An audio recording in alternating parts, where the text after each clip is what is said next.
Okay, hello and everyone. Welcome to our Buddhist Teaching live stream. It's early in the morning here, and we have a wonderful opportunity to come together and be concerned with the great teachings of the Buddha. We'll begin by offering a little bit of Buddhist chanting to create the space and set the tone for our live stream today.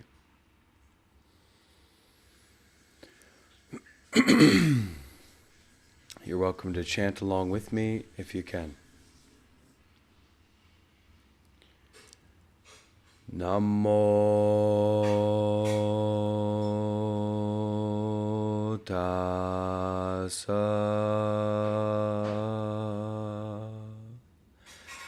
bhagavato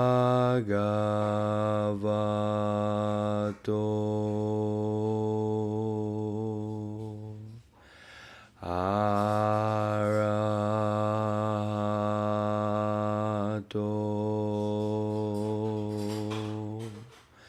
sama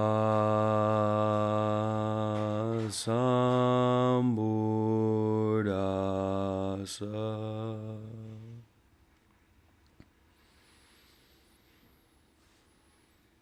Namo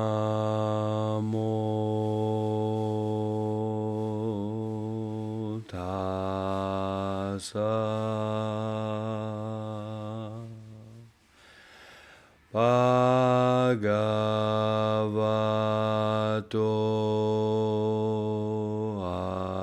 arahato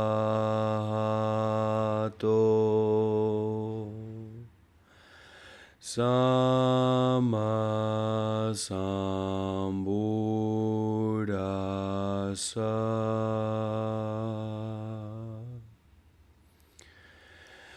Namo tassa bhagavato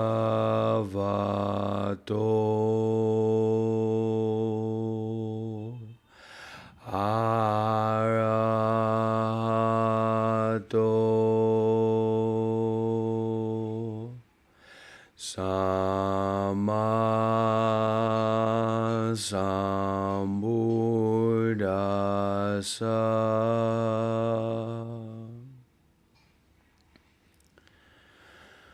Taking refuge in the Triple Gem, the Buddha, the Dhamma, and the Sangha.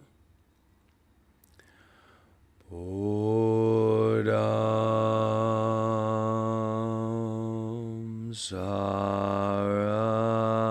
saranam gacchami.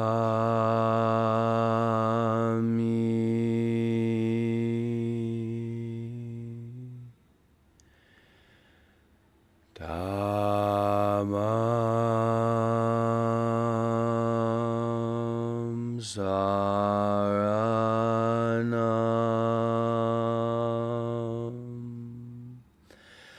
gacchami.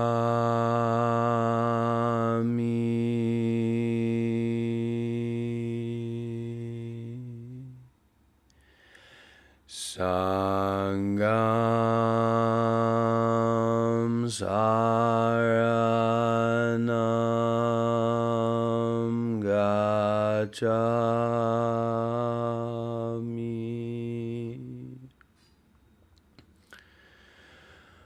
Dutiyampi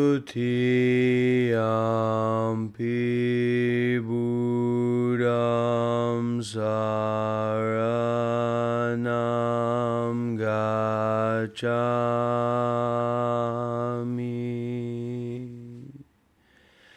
Dutiyampi dhammam saranam gacchami.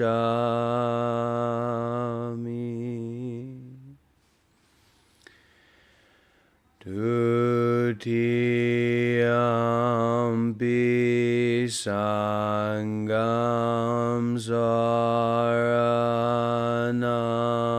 gacchami. Tatyambi Buddham Saranam Gacchami.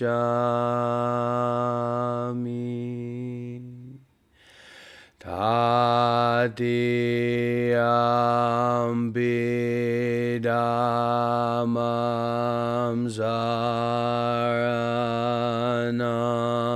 Gacchami.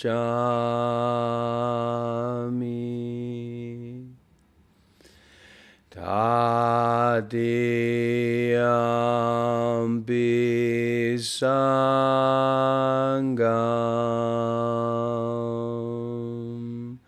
Saranam Gacchami.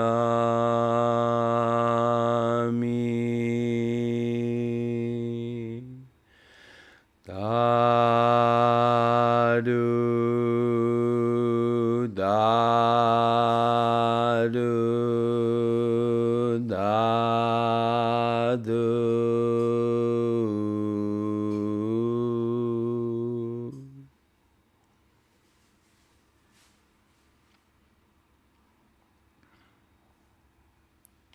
So welcome everyone. Glad that you're making the time to be here. Something very important to understand is that the Great Way, the Buddhist philosophy, teachings, and perspectives are deep and subtle. This is a precious time when we can be as close to our authentic selves or our real selves as possible, to take refuge or to be in relationship with our awareness, our presence, our unbiased listening, and our uncontrived curiosity to see directly into reality, our nature of being, as is possible.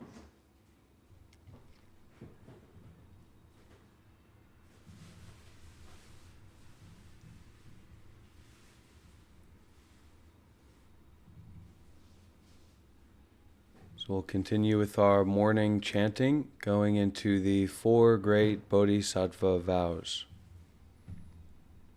And please do join together, if you can, in this chanting.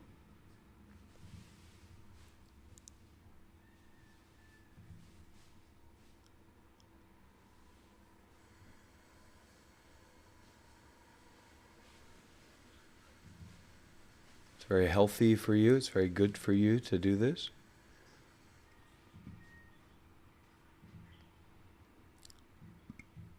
Starting with the 4 great Bodhisattva vows.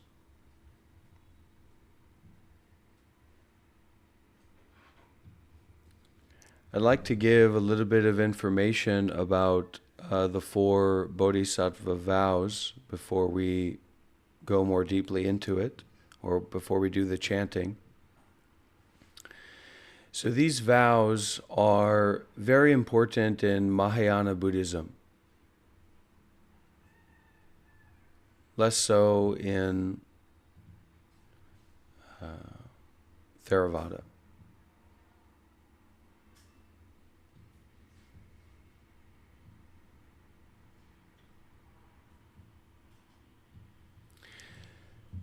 So it says here, the first line is, creations are numberless. I vow to free them. Creations you can see here or think about here in terms of any phenomena, anything that's created, anything that comes about. Could be an animal, could be a very low being, like what we would call a mentally ill person. Could be a very high being, like a very enlightened person, or a very good and kind and stable, generous person. Could be animals, could be spirits, could be even something like sensations in the body. Sometimes we feel a blockage or a collection of sensations in the body. We could call these so-called creations. So in our meditation practice, in our lives, creations are numberless. and we vow as a bodhisattva, or someone who's willing to put off our own enlightenment, our own peace, our own freedom for the sake of others, to benefit others. So we say, creations are numberless, I vow to free them. Next, we're moving into delusions are inexhaustible, I vow to transform them.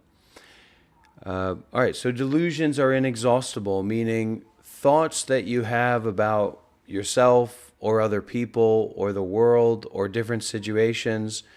There's a limitless number of delusions or impractical, complicated, or untrue thoughts that we can have about anyone, about ourselves, about anything, everywhere. So for example, we may call a delusion like if I thought something about you. In my mind, like I was verbally saying, this person is really wise and compassionate. But in the same way that I can think that thought, I could also think, whether I believe it more or less, I could just as much think another thought that would say this person is very angry and confused and mentally ill, etc., or sick in the head, right? So this delusions are inexhaustible basically means that thoughts keep bubbling up. And in delusions here, we're talking about thoughts based on self, thoughts that are not in line with ending suffering, and thoughts that are unnecessarily impractical and complicated and kind of convoluted. So delusions are inexhaustible. I vow to transform them, meaning transforming them into useful thoughts, practical thoughts, compassionate thoughts, wise thoughts, or to transform them into non-thought, to be free from those thoughts. So this is sometimes translated as delusions are inexhaustible, I vow to end them. And I probably lean a little bit more towards the side of ending delusions, but this transforming is, it's an openness that's not about rejecting thinking itself or ideas themselves. Okay, then we go to the next vow is reality. Reality is boundless. I vow to perceive it. This goes into the non-localization of reality. So reality isn't over there or over here. This isn't more or less real than any other place. Reality doesn't have separation in it, right? So this is the basis of the science of ecology. So why does a giraffe have a long neck? Because of tall trees. Why does a shark have gills? Because it's a part of the water. So this boundlessness or this like trying to understand everything in the world, it's boundless, it's unfathomable. To truly understand everything in the world, on the planet Earth, you'd have to understand everything in the universe. Because the Earth is just an aspect of the universe. You can't separate the Earth from the sun. You can't separate the sun from the moon. And you can't separate yourself from everything. So reality is without bounds. I vow to perceive it. I vow to see clearly this boundlessness or this true clear vision that is without boundaries. Without boundaries of things and awareness. And then finally, the awakened way is unsurpassable. I vow to embody it. Now, this is an idea of there's no dream that can defeat wakefulness. There's no past experience that can be more real than the experience that you're having right now. And when we lose that awakened way, that's when we get lost in our mental health issues, our depression, our anxiety, our delusions, etc.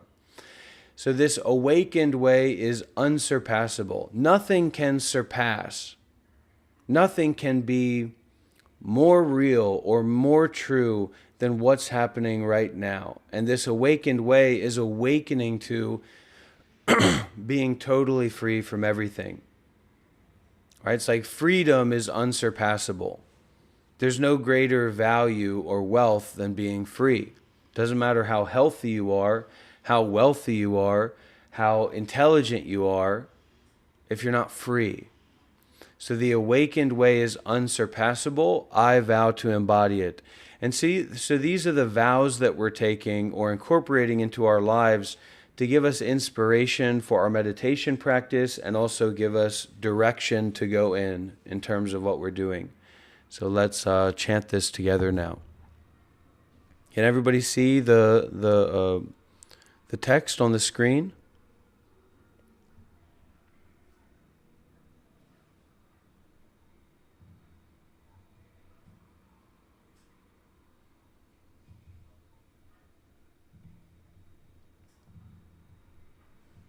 Looks pretty good.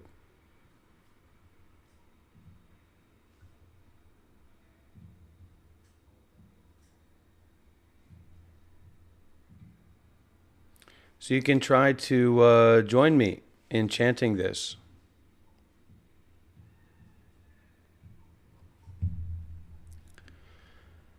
Creations are numberless. I vow to free them.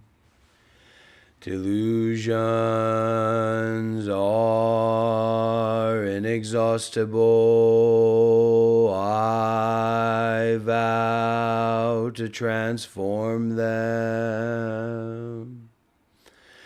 Reality is boundless. I vow to perceive it. The awakened way is unsurpassable. I vow to embody it. Creations are numberless. I vow to free them.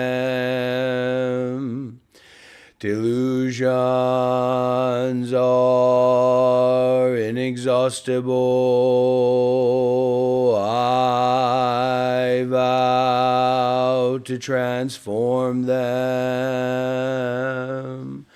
Reality is boundless. I vow to perceive it. The awakened way is unsurpassable. I vow to embody it. Creations are numberless. I vow to free them. Delusions are inexhaustible. I vow to transform them. Reality is boundless. I vow to perceive it.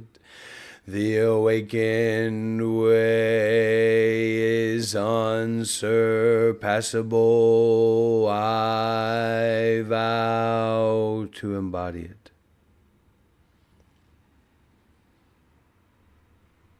Great. So this, I always find, this can make a real internal feeling difference in terms of the mental feeling and also the feeling of the heart. Sometimes the problem is not that our life or our conditions aren't fine and good, what have you, but it's actually the condition of our heart is such that it's kind of weakened. It's there's a heaviness around it. There's a darkness about it around it, And when we do these kinds of these chants, we make these vows, even if we're not becoming perfect, that's actually a part of what's in the vows. So how can we free numberless beings? How can we transform inexhaustible delusions? How can we perceive boundless reality? How can we embody that which is unsurpassable? And so these vows give us a kind of unlimited pool of energy to use from, to refresh and restart, to begin again with our mind, our openness. And so we're going to read some Dharma, read some Buddhist teachings today.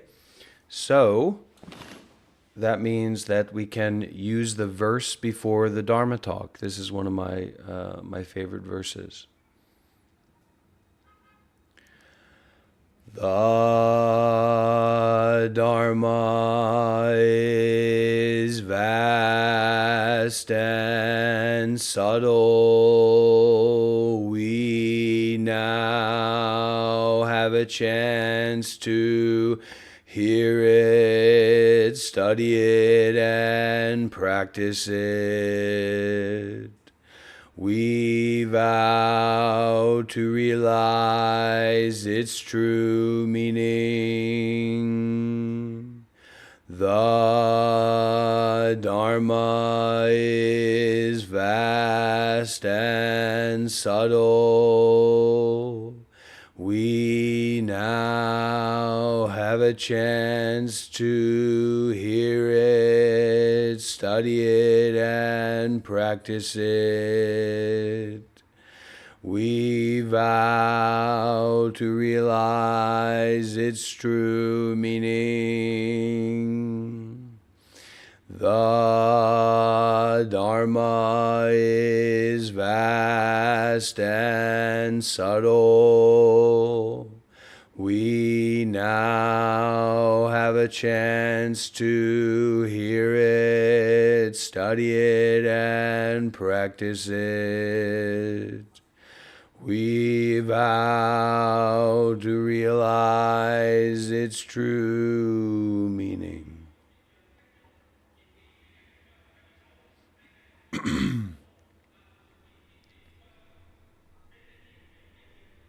So we'll go into the Heart Sutra now. The Heart Sutra is great because we're basically reading and receiving the Dharma, but it's something that it's a liturgy that we can also chant. So it's very useful in that way.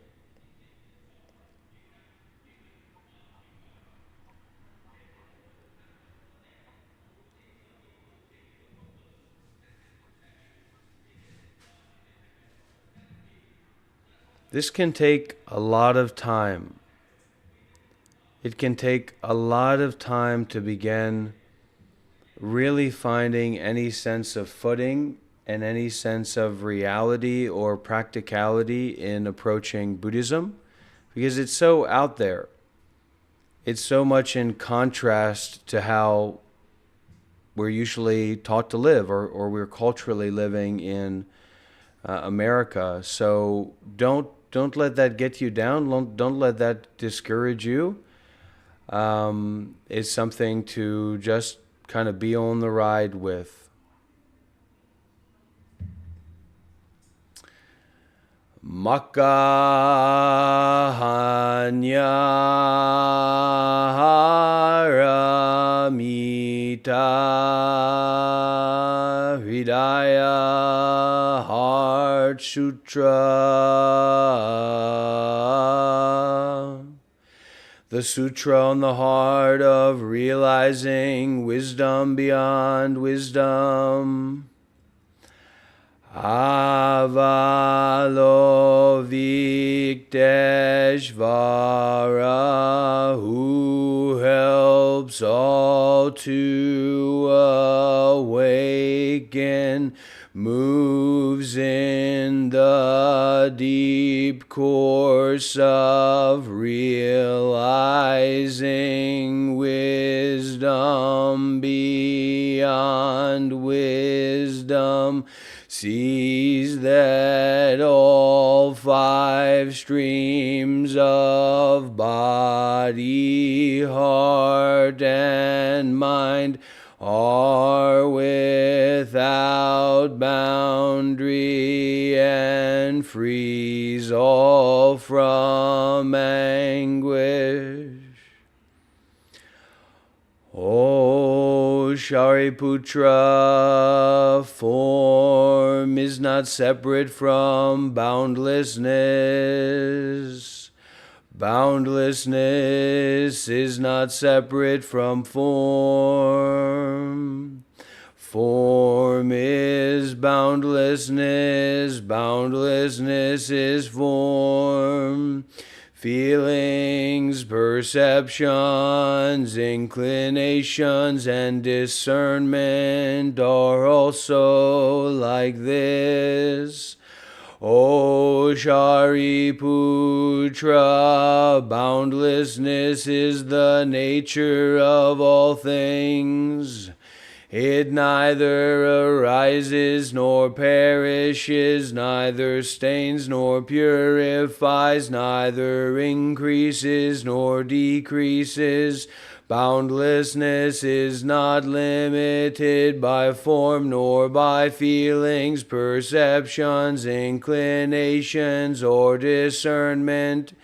It is free of the eyes, ears, nose, tongue, body, and mind, free of sight, sound, smell, taste, touch, and any object of mind, free of sensory realms, including the realm of the mind.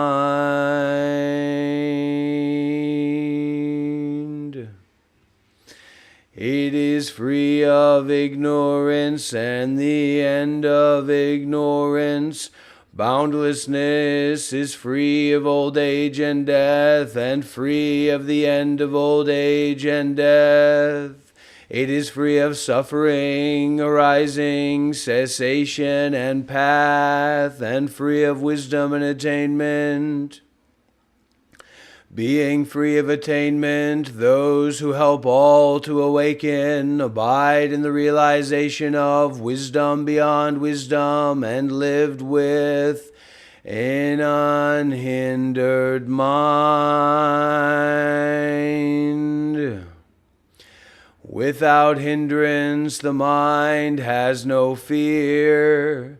Free from confusion, those who lead all to liberation embody profound serenity.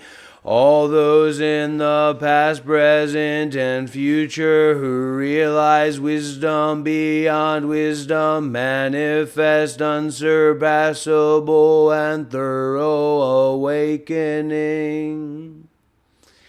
Please know that realizing wisdom beyond wisdom is no other than this wondrous mantra, luminous, unequaled, and supreme. It relieves all suffering. It is genuine, not illusory. So set forth this mantra of realizing wisdom beyond wisdom. Set forth this mantra that says, Gate, gate, para, som, gate, bodhisattva. Gate, gate, para, som, gate, bodhisattva. Gate, gate, para, som, gate, bodhisattva.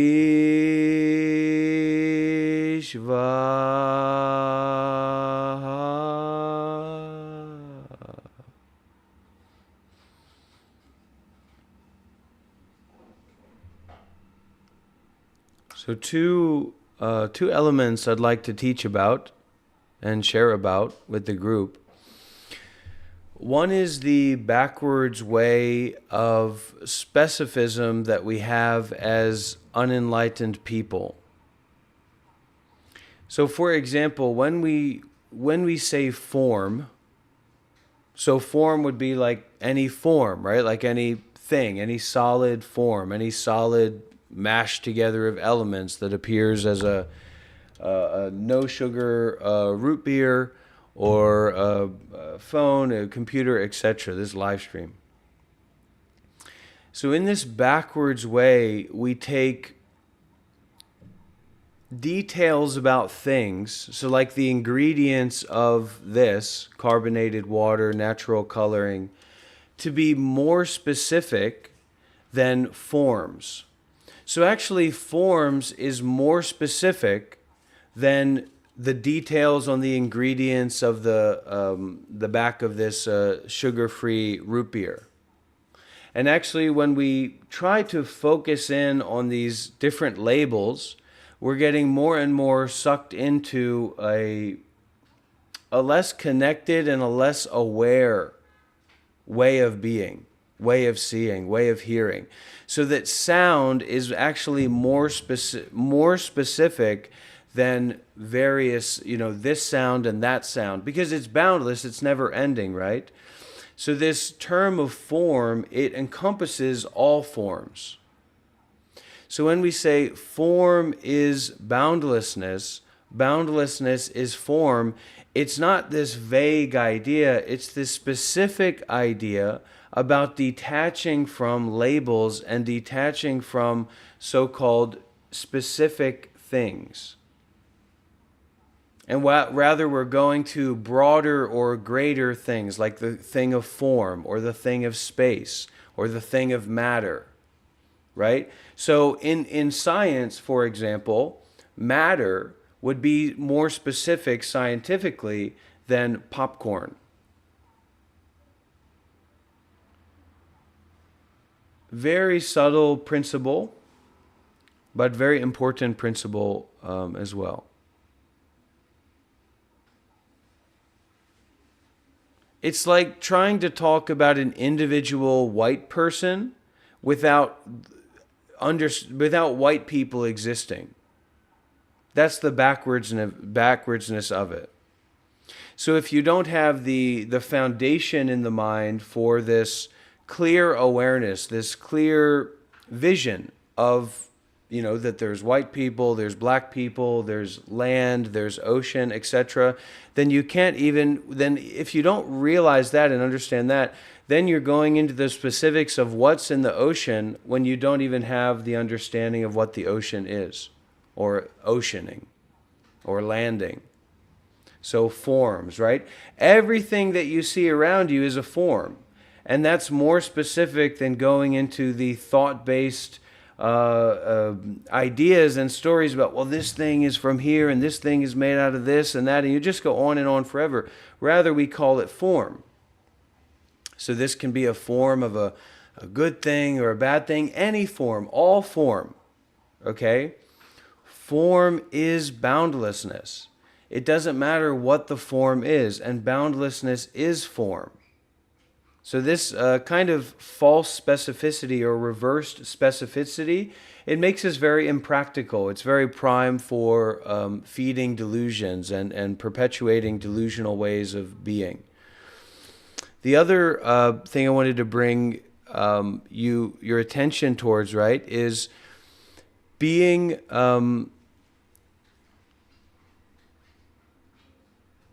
free of attainment, those who help all to awaken, abide in the realization of wisdom beyond wisdom, and live with an unhindered mind. Without hindrance, the mind has no fear. And this was what I wanted to talk about. Free from confusion, those who lead all to liberation embody profound serenity. So this is a teaching that's received for your practice, and this is something that it's a principle, and then it's something that you practice. It's a principle that's being taught to you, and then it's a principle that you practice in yourself. It has nothing to do with you using this to make judgments about other people. This is all about the practice of you in your own mind. Like you waking up from the matrix and realizing that all of this is your mind, that all of reality is mind created, that your reality is mind created. There's not a true material, political, social, financial reality. There's a mind-created version of all of that that's coming from your own, what you could say, in a materialist view, your own brain. And that's actually what modern neuroscience says as well. It's only that Buddhism has known this for a long time, very long time.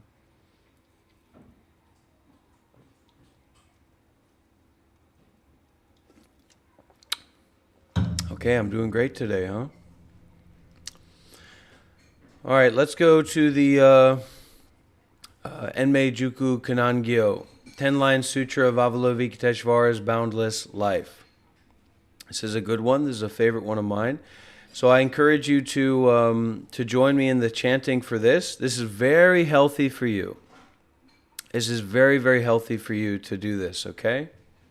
So I recommend that you do, and you practice this together with me.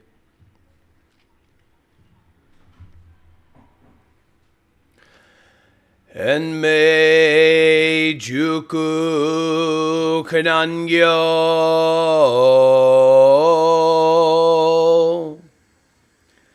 Kanzeyon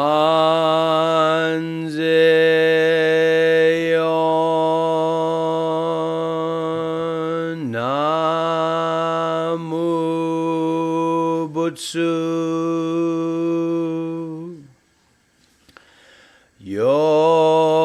Butsu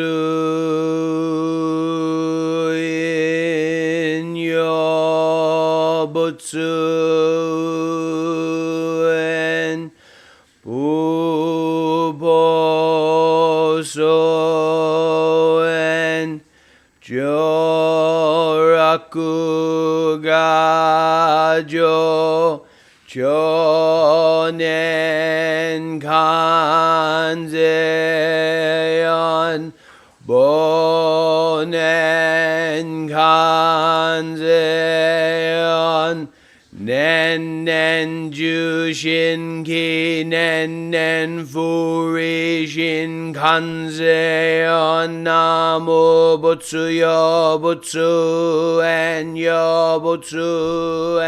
buposo en joraku gajo chonen ganzeon bonen ganzeon nen jushin ki nen furishin ganzeon namu butsu yo butsu en Yobutsu en buposo en joraku gajo chonen kanzeon bonen kanzeon nen jushin ki nen furishin kanzeon namu butsu yobutsu en buposo en joraku gajo chonen kanzeon bonen kanzeon nen jushin ki nen furishin kanzeon namu butsu yobutsu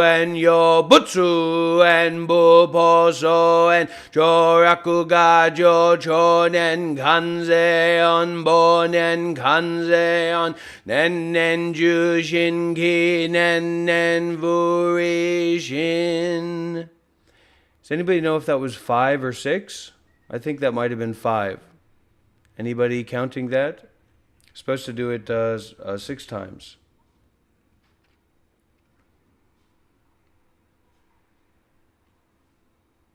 Anybody was counting how many times we did that? All right, well, let's just call it, we'll just call it 6. Okay. Now this is the English portion of that.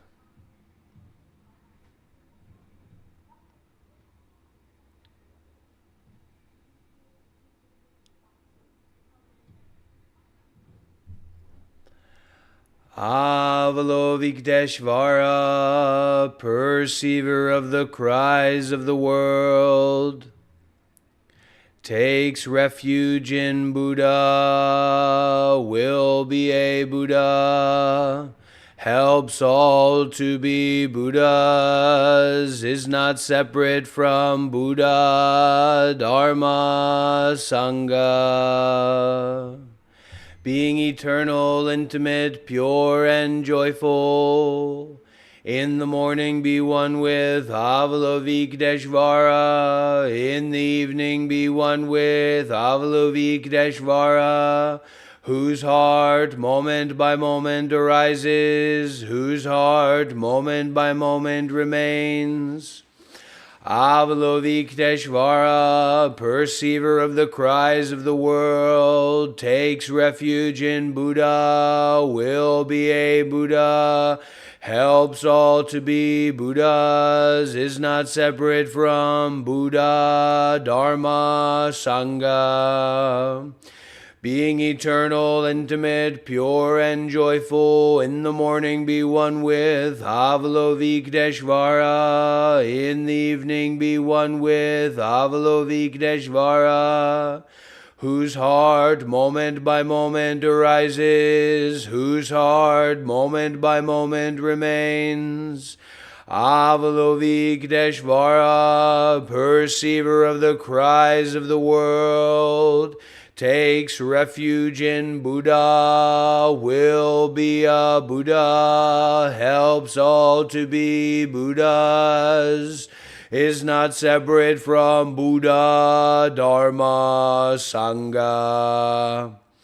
Being eternal, intimate, pure, and joyful, in the morning be one with Avalokiteshvara, in the evening be one with Avalokiteshvara, whose heart moment by moment arises, whose heart moment by moment remains.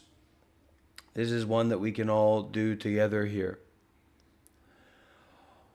All Buddhas throughout space and time, all Bodhisattva, Mahasattvas, wisdom beyond wisdom, Mahaprajna, Paramita.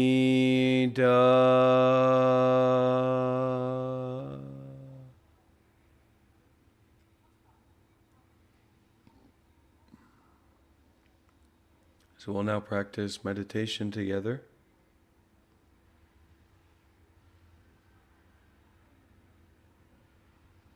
Find a comfortable way of sitting, then gently close your eyes.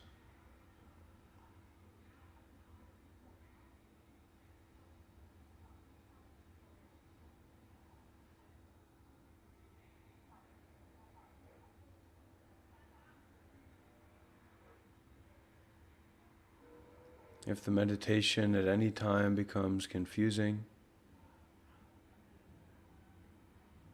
just breathe.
So as thoughts come up and there's an involvement in thoughts, see that thought, recognize it, Don't try to fight any thoughts. Just allow it to fall away of its own power. Don't you get involved. You just sit with your eyes gently closed.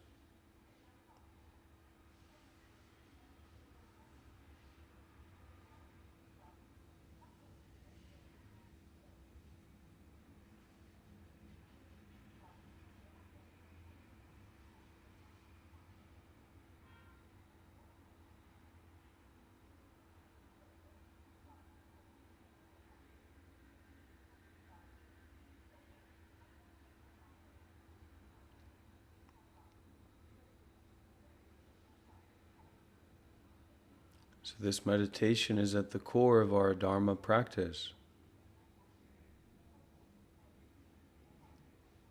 because the root of suffering is seeking. When we sit and gently close our eyes,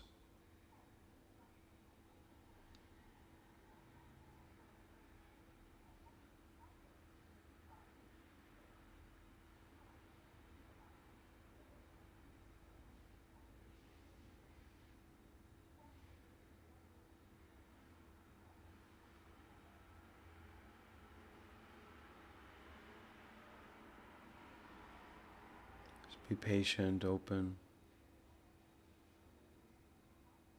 No need to feel a certain way. If you're sitting here with your eyes gently closed, that's enough.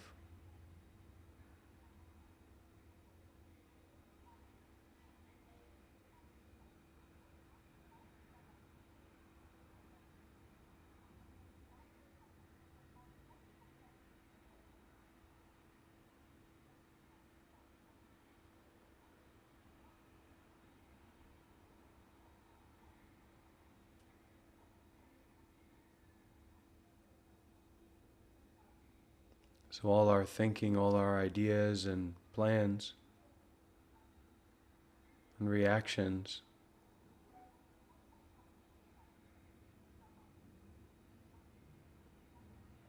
now they have a place to land, to ground out, to zero out.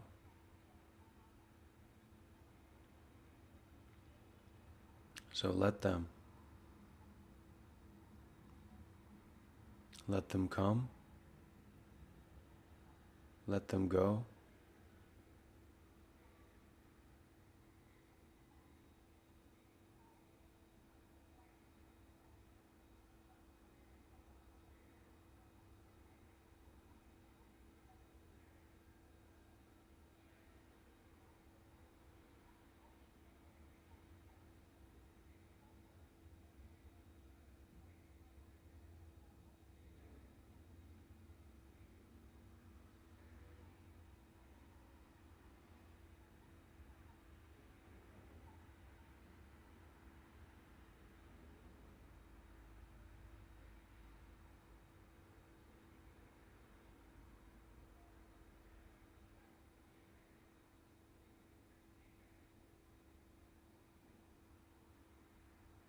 It's not a time to think about things or to try to do anything.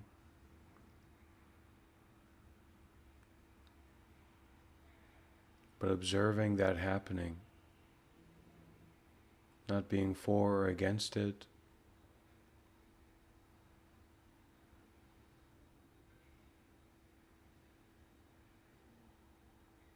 Some waves are big, some waves are small, but they all return to the ocean. Same with the mind and things, all kinds of things.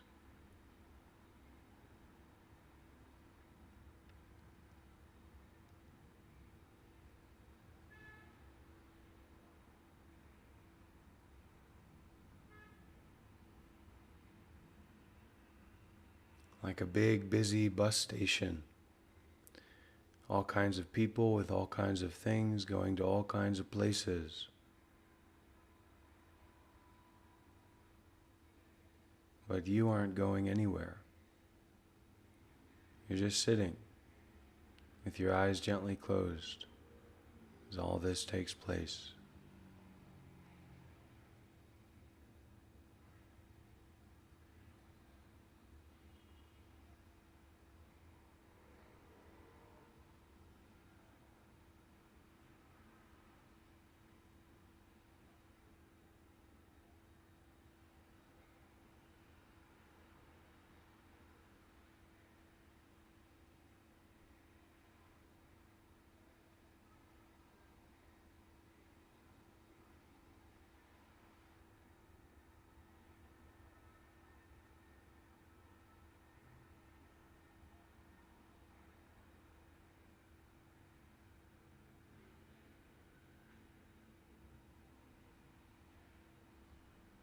This internal silence is very important. If you do not have this relationship with internal silence, then the noise of the external world will always be your identity.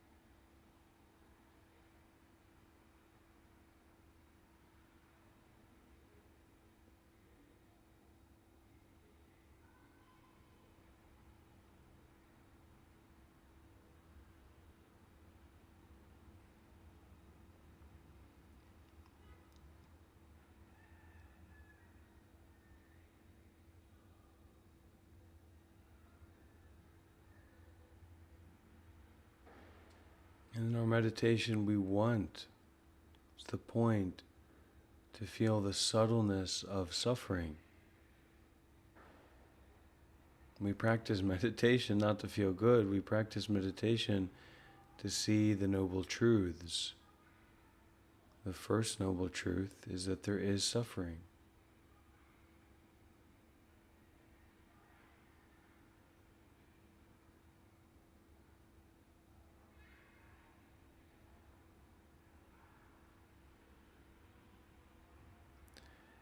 When I was early on in my spiritual journey and my meditation was characterized by extreme, intense unpleasantness, I had a practice interview with one of the teachers. And they told me to use a mantra in my meditation. And that mantra was, "This is the suffering that the Buddha teaches about. This is the suffering that the Buddha talks about."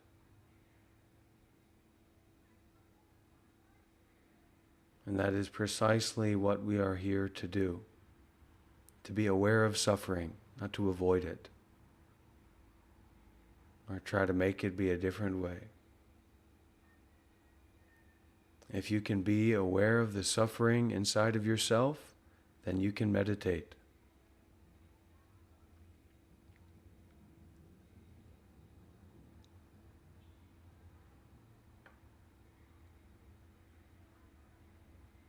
If you're unwilling to look inside of your own mind, maybe it's time for you to get up and leave.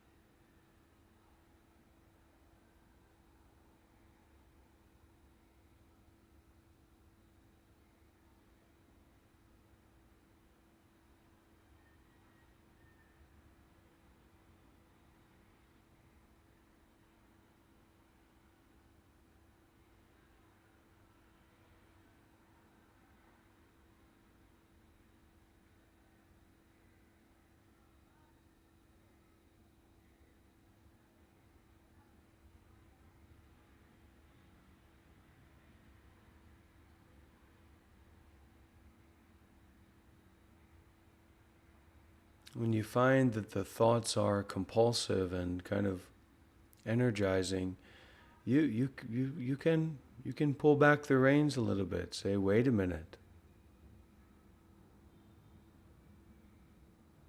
bring that energized thinking, spiraling kind of thing back to the breath.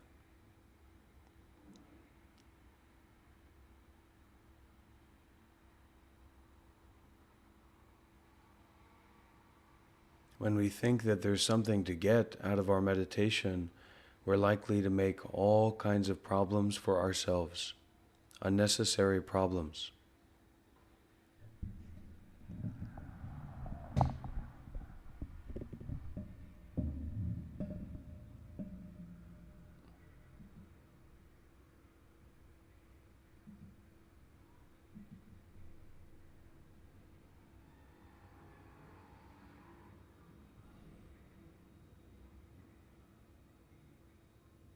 Relaxed body,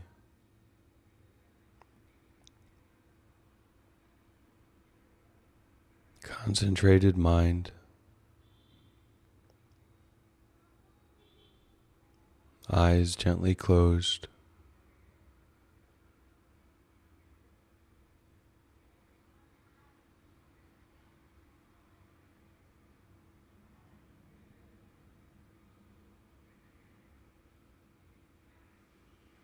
It's called the gateless gate for a reason.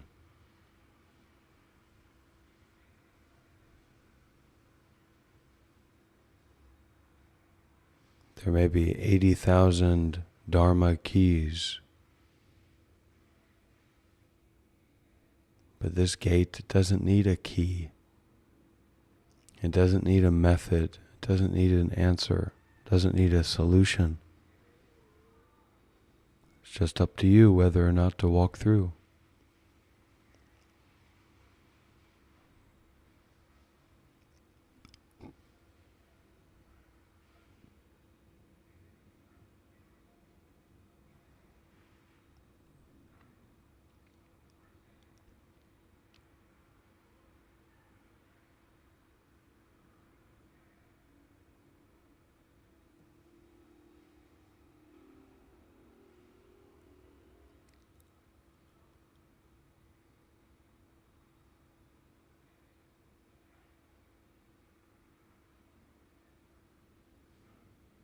We have to be careful of as well about trying to meditate.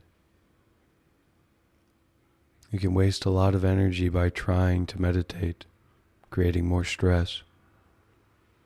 But then again, if you don't try to meditate,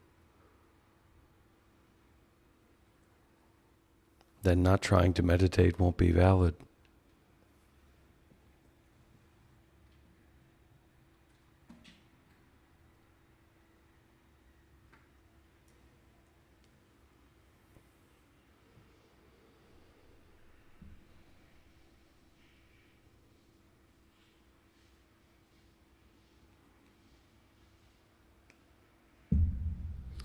Okay, guided meditation is over now.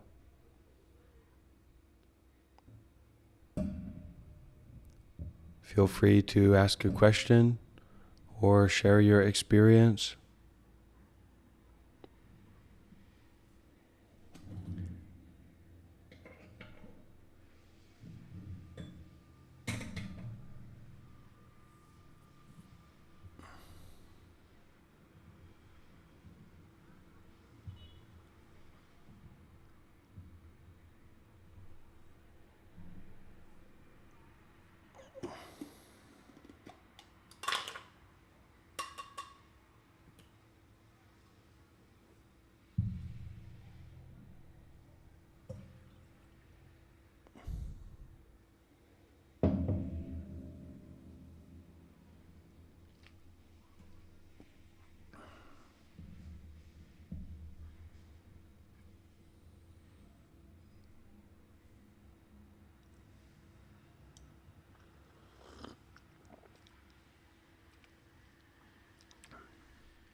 No, it's just a process of ignoring JDJ.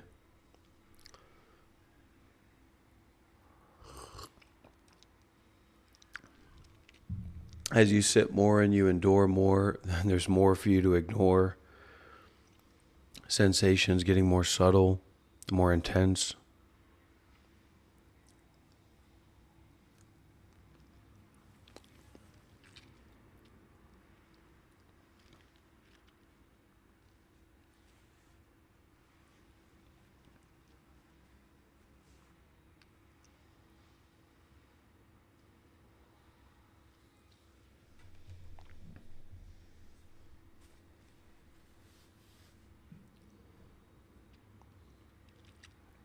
Meditation is something that's very useful, specifically when we're very afflicted. So if you're not very afflicted, the meditation can kind of become like a ego reifying, building the ego. So when you're like in your worst situation, like I know some people here deal with addiction. So after you relapse, and look, now you got another excuse to relapse. After you relapse, go directly into meditation and go and face those feelings. When you wake up the next day, go directly into meditation. It works. It's going to work a lot faster if you do it that way. And you have more good reason to meditate.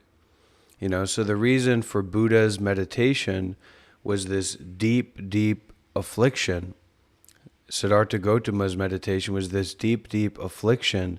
This is after he had attained all the dhyanas. So we have to be very humble about the whole situation and really take refuge in the Dharma masters, because this isn't about anything if it's not about living a good life, being a good person, being healthy and wealthy. Not about everybody becoming a monk or being an arahat or something. It's like being on a treadmill, as Ajahn Sumedho talks about.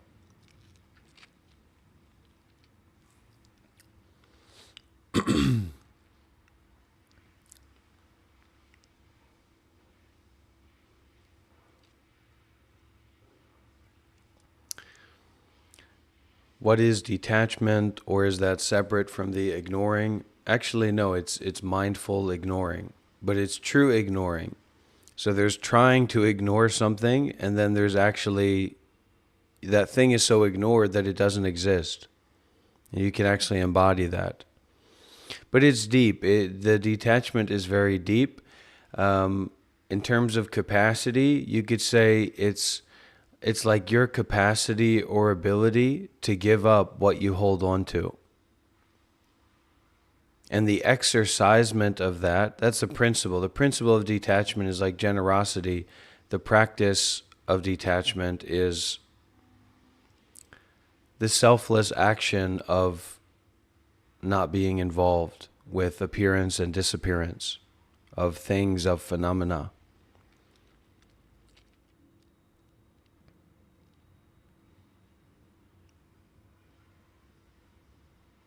And going deeper on this path, from my side, it's not something that you're going to do through books or through tradition. It's outside of the rites and rituals and the ways of comprehending that we have developed as human beings intellectually. This is something that's a lot more deeper than that. So it's not something that's going to come about by these PowerPoint presentations, or, it's more like you're going to go and get more involved with this according to your current ability, and that's going to open up more involvement. Like going to Google Maps and searching for Buddhist temple near you. You go and visit and you volunteer, you bring the monks some fruits or something like that. And as far as the intellect is concerned, it's becoming this totally simple and seemingly innocuous way to live that's more compassionate, that's more kind, that's more generous, that's more simple, that's more open-hearted, that's more interconnected with the kind of energy and people that you want to be connected with. because you're interested in compassion and wisdom and bringing an end to suffering, and that's what Buddhism is known for. The focus on bringing an end to suffering.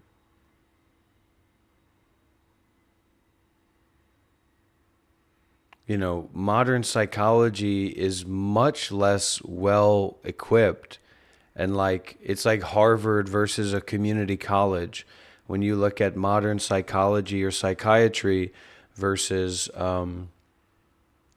something like Buddhism, it's just that those resources are oftentimes not available to us because we need a meditation master. We need somebody who's been down the path.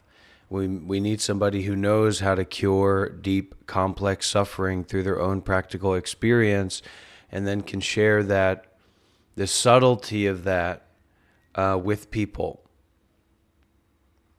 And my kind of kick is that I'm not interested or willing to do that in a preconceived way or a pre-prescribed way. I'm doing that in my own way, as limitlessly as possible, primarily concerned with the needs and the levels of the people that are around me. And most of the people that are around me are at a very low level. So it's much more appealing and understanding for them for me to be appearing as a crazy person than for me to be appearing like this. Whereas just as much as I can snap my fingers, and this isn't like bragging, it's just, this is what it is, and put on a bunch of face paint and acting so totally crazy, I can do this. And this is just like a small piece of what I could do if I was leading a meditation retreat, leading a 5-day or a 10-day Vipassana retreat. Meditation retreats are never easy, but you learn that you can do them or lead them because you have so much experience in doing that.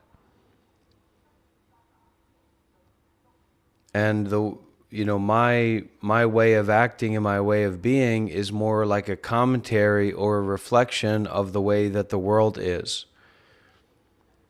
These vague ideas of like how the world is and how people are, well, I'll just sit here and do this for 12 hours and talk like this and read Buddhist sutras and teach meditation, and I'll have hundreds of all kinds of people will be interested in what's going on. But that's not reality. Whereas if I show up and act like a totally insane person, all kinds of people are going to be interested. And specifically people that are in the lower realms or the hell realms, people who try to attempt to harm other people, etc., will be interested. And those are the kind of people that I would more so like to teach the Dharma to than just, middle-aged people that are hanging around who are already Buddhist and already have access to all the resources and stuff. Not that I can magically do that those people inherently be interested, but I'm working with what I've got. And this is just as much a fake persona as when I'm putting on a mask and acting crazy. A little bit, maybe more authentic or less authentic, a little bit. But in reality, in terms of the Dharma, this persona, this appearance of me, is as unreal as any other appearance of me. So the teaching is that there's no real ego. There's no real person to fit into a real story. And this is deep Dharma, deep Buddhist teachings, but it's also at the core of what makes us human.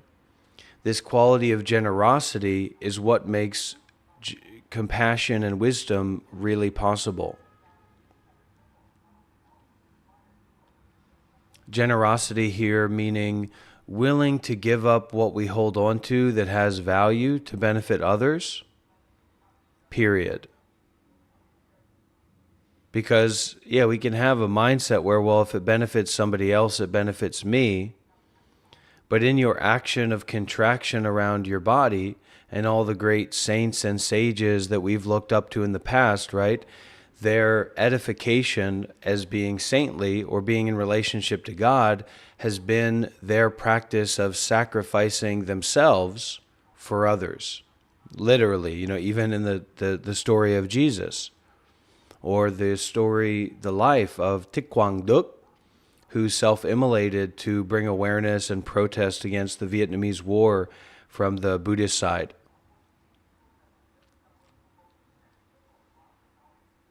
Some people here may have seen that picture of the monk that's like burning in meditation. It's a real picture that really happened.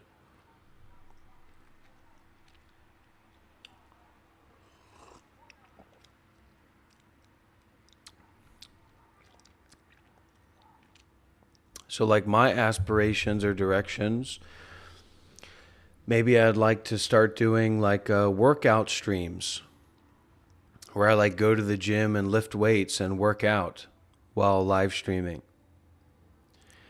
And maybe making some more like formal videos of me giving guided meditation or talking about a specific subject, things like that. But for someone who's just initially stepping into the path, it's not about like worshiping me as a guru or saying, this guy definitely knows about Buddhism. It's more like, hey, this guy's kind of interesting and he's clearly all about Buddhism. I wonder if there's any way that I could connect with Buddhism in my life, like going to visit a temple or, seeing what's available around you. Probably some monks around you if you look on Google Maps for Buddhist temple. Some of you maybe saw the Walk for Peace by Bhikkhu Panakara. It's a Vietnamese monk. What's my opinion on holy books? It's just good science. Real holy books are just good science for the mind. So the holiness of the book is coming from the deep introspective realization of the nature of the human mind from that person. So like this is one of the good things about American Christians, and I don't think there's so many good things about American Christianity, but this identity of being a follower of Christ. So Christ as like a saintly person and following a saintly person is exactly what real religion is supposed to be about. It's not just believing in something that's beyond your comprehension. It's having a connection with someone who already has been on that path. So a real Christian is someone who's endeavoring to follow in the footsteps of Christ. A real Buddhist is someone who's endeavoring to follow in the footsteps of Buddha. It's just that Buddha kind of gives a very tall order. I mean, we think about our suffering and wanting to get enlightened, and then you look at somebody like Siddhartha Gautama, who mastered all the dhyanas, who had like complete control over his mind and could go into deep states of bliss and freedom and didn't have to eat food for weeks and months.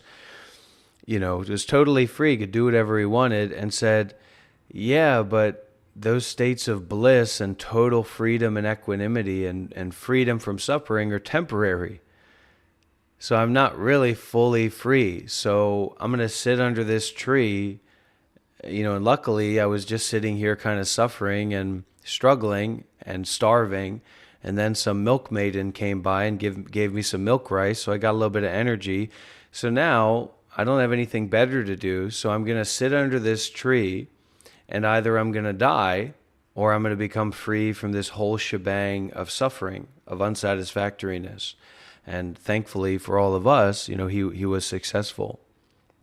So the whole idea about me becoming enlightened is something that you have to humble through service, through generosity, through self-sacrifice, through community. Because we don't have to go exactly the way that the Buddha went, because the Buddha realized the end of suffering and then taught according to that. So he gave us the wisdom, the insight, where it can be, we can say, easier for us than it was for Buddha. A really good message that conveys to people in the lower realms is to drop the arrogance and confidence they have about their discernment. So people can still think I'm like a weird guy or a ridiculous guy, but they can't think that I'm just some idiot crazy person. Whereas when watching those live streams and tuning in and building up this identity of me, clearly this does not match up with the identity of me in that insanity. So there's a good thing about that. And ultimately, or at least speaking from my heart and from my side, there's nothing more important to me than Buddhism and the path of ending suffering. Buddhism is more important to me than my wife, who's over there meditating and is very important to me. And I don't know if she really loves me a lot, but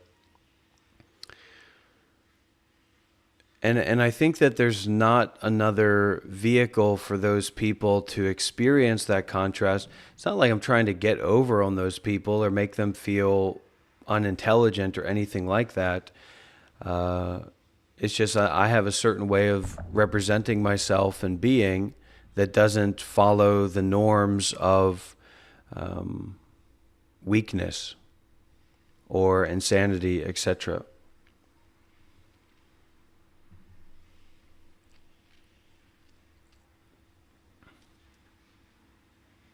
And then in trying to understand this character is inseparable from Buddhism.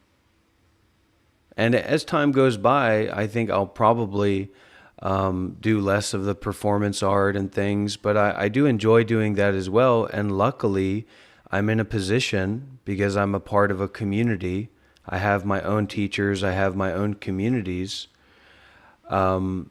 that I don't need to do this for money. And that's also a message that I want to put out there.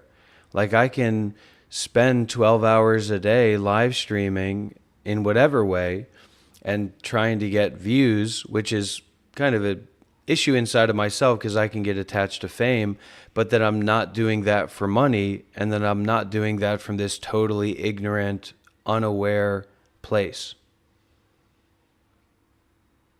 There's nothing wrong with spiritual entertainment. Spiritual entertainment is better than non-spiritual entertainment, or Buddhist informed entertainment is a lot better than non-Buddhist formed entertainment. Because even though there's maybe it's not the most intelligent people in the world that are milking lol cows or something like that, we all have a base of intelligence. And so giving people an opportunity to kind of get out of their paradigm of viewing things in a particular way and actually come back to their intuition and their natural intelligence and their humanness, I think it's really good. I think it's really helpful for people. And those people also have relationships with other people in their own communities.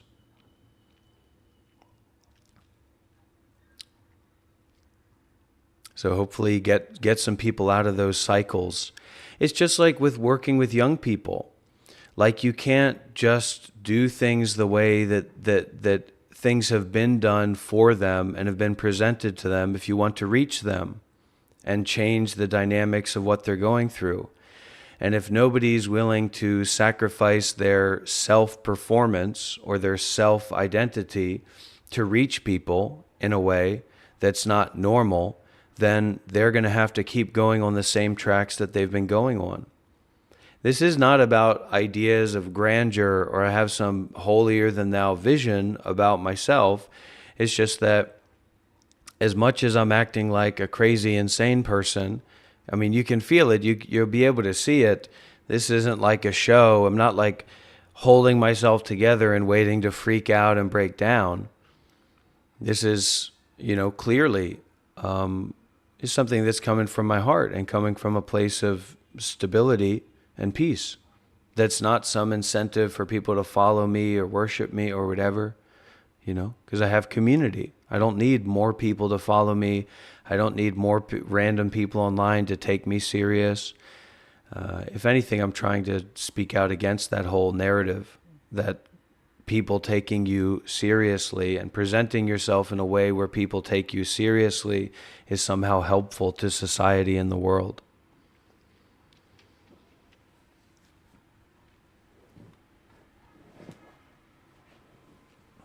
So yeah, I would 100% like to do more meditation. I would 100% like to do more exercise and take care of my health more and my social health as well. But that's a process, and it's step by step. I'm just grateful right now that I'm not smoking anymore. I can just be grateful for that.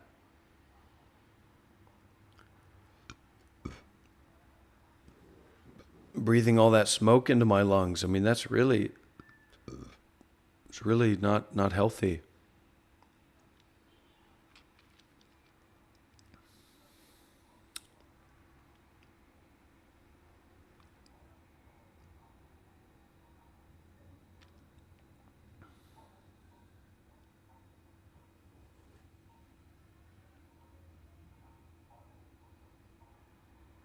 Having a sense of peace and awareness in connection to another human being that's having a sense of peace and awareness is really, really important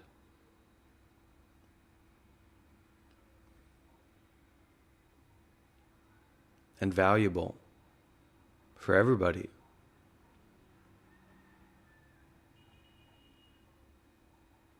Growing up, I had a very disjointed life.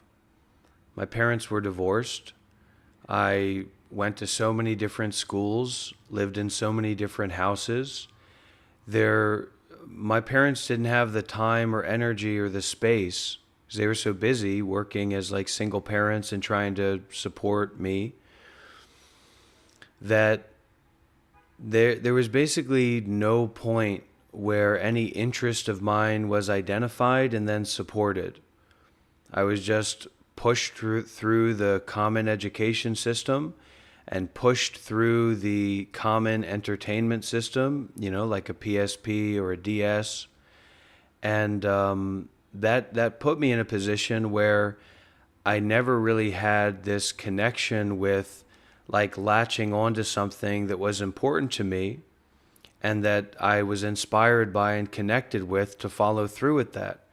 I remember at one point I really liked here's an example. So when I was in 6th grade, me and my mom and my sister moved into a new place in southern Maryland, and I started going to this military school. And it was really difficult and really stressful because they would do like PT, they would give us physical training, and they would push us through this very intense like physical exercise that I didn't have any background of experience with. So it was super anxiety inducing. And then one of the practices that they had in that school was like rifle training, where you held like a fake wooden rifle and you'd like throw it up and flip it and you twirl it and you move around in these different things. Then they also had indoor soccer.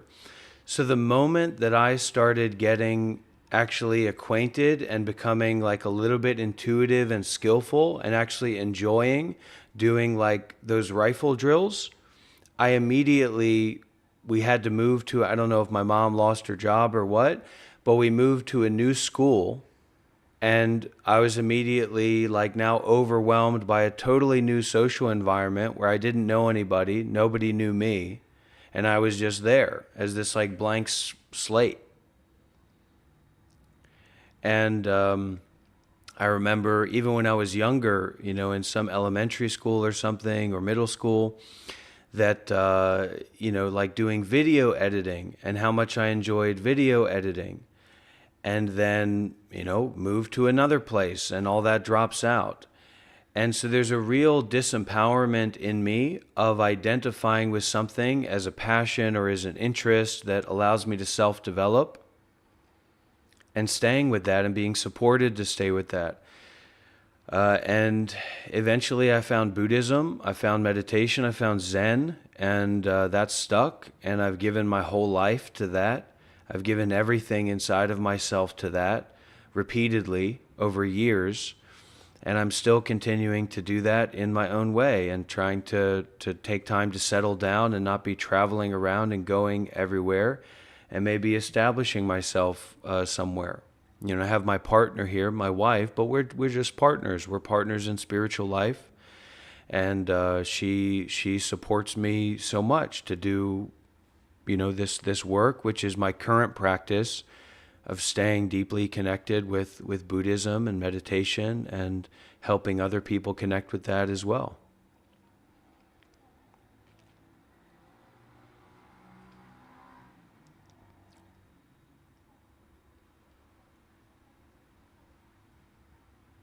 Being able to just sit and be, whether that's being bored or being anxious or being depressed, but just being, is really healthy for your mind. It helps your intelligence be more clear and more precise.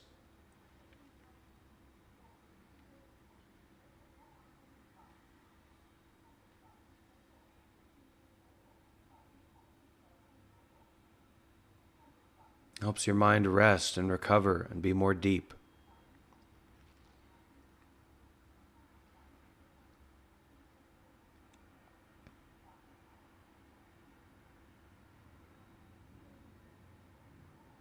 I spent 8 years living as a monk. Now I'm not living as a monk anymore. I don't have that role. I don't have that position anymore. But I'm still a Buddhist and a meditator, and seriously about mindfulness and detachment and the Sangha, the Buddhist community, the Buddhist teachings.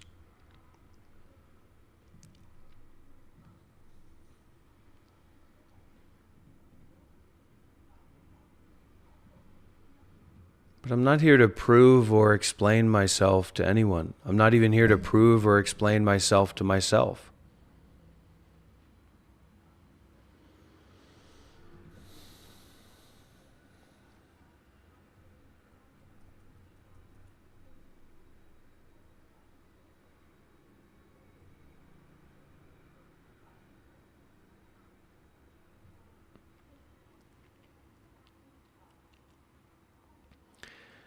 The Buddha body, and in terms of viewership and people engaging and all that, yeah, it's engaging. Yes, it's supportive. Makes me feel inspired, gives me a reason to stay aware and to stay concerned with the path, and to be watching my own mind, because other people are watching my own mind. So that helps me watch my own mind. But frankly, it's not that big of a deal if people watch or not. It's not that big of a deal if I have this YouTube channel or not. That's not what this is about. The real questions that people need to ask are questions they need to ask themselves about, what am I doing here? Why am I watching this? Why am I listening to this guy? So don't outsource your mind.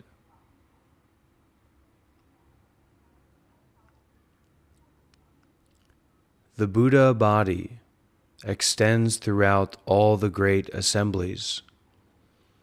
It fills the cosmos without end. Quiescent, without essence, it cannot be grasped. It appears just to save all beings. The Buddha, king of the teaching, appears in the world able to light the lamp of sublime truth, which illumines the world. His state is boundless and inexhaustible.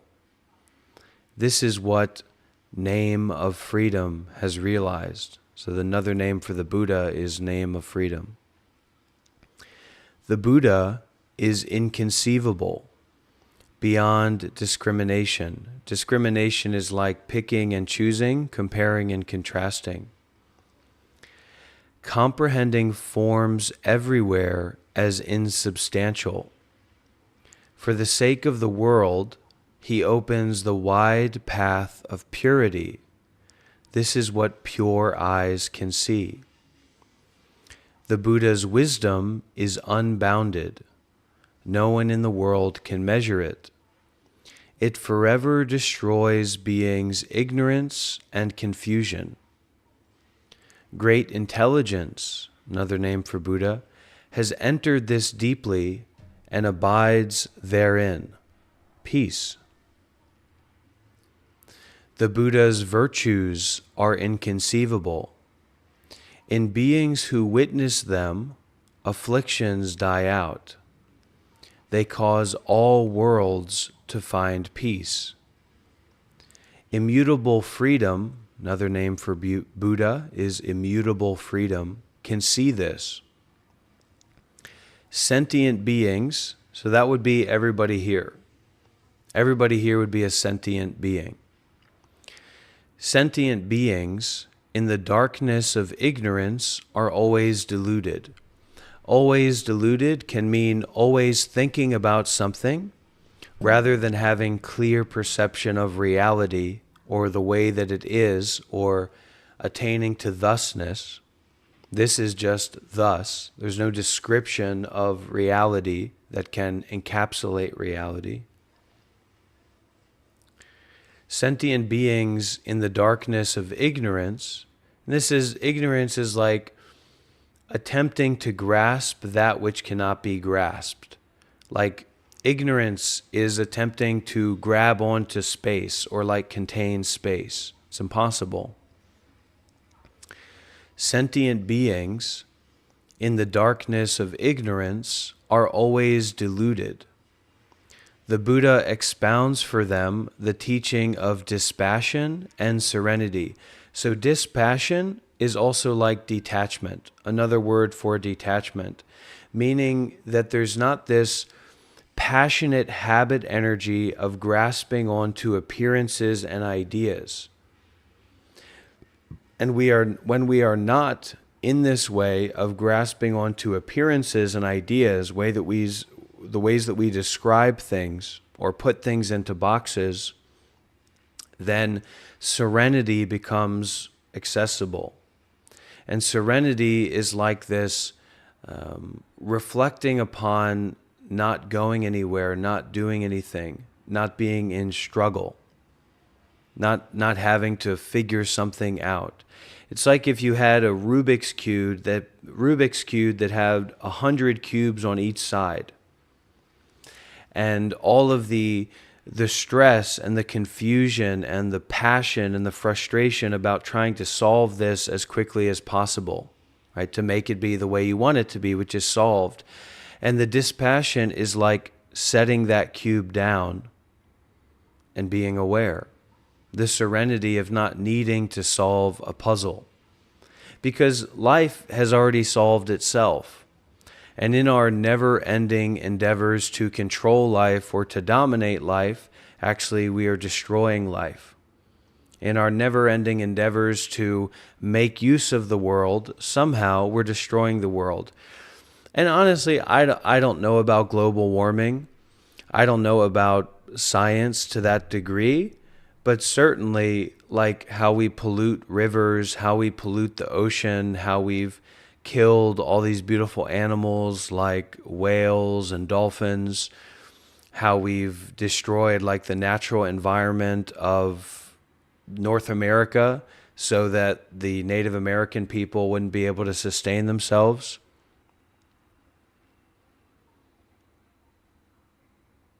So instead of exploitation and this frustrated attempt to control and dominate, the Buddha expounds the teaching of dispassion, letting go of this passionate seeking and chasing, and the teaching of serenity, or reflecting upon the way that it already is, and enjoying that, appreciating that, being serene.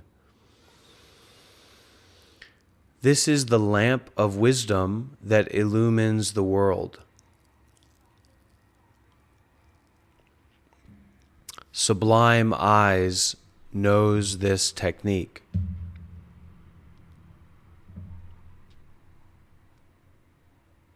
The Buddha's body of pure, subtle form is manifest everywhere and has no compare. This body has no essence and no resting place. It is contemplated by skillful meditation. So meditation by itself is not necessarily skillful. It's very easy. It's probably most people meditate wrongly. The voice of the Buddha has no limit or obstruction.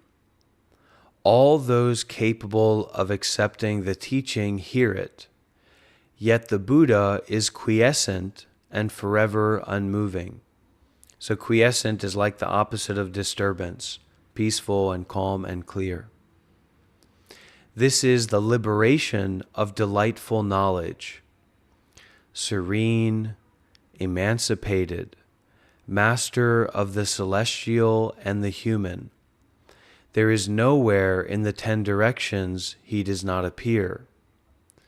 The radiance of his light fills the world. This is seen by majestic banner of unimpeded truth. The Buddha sought enlightenment for the sake of all beings over boundless oceans of eons.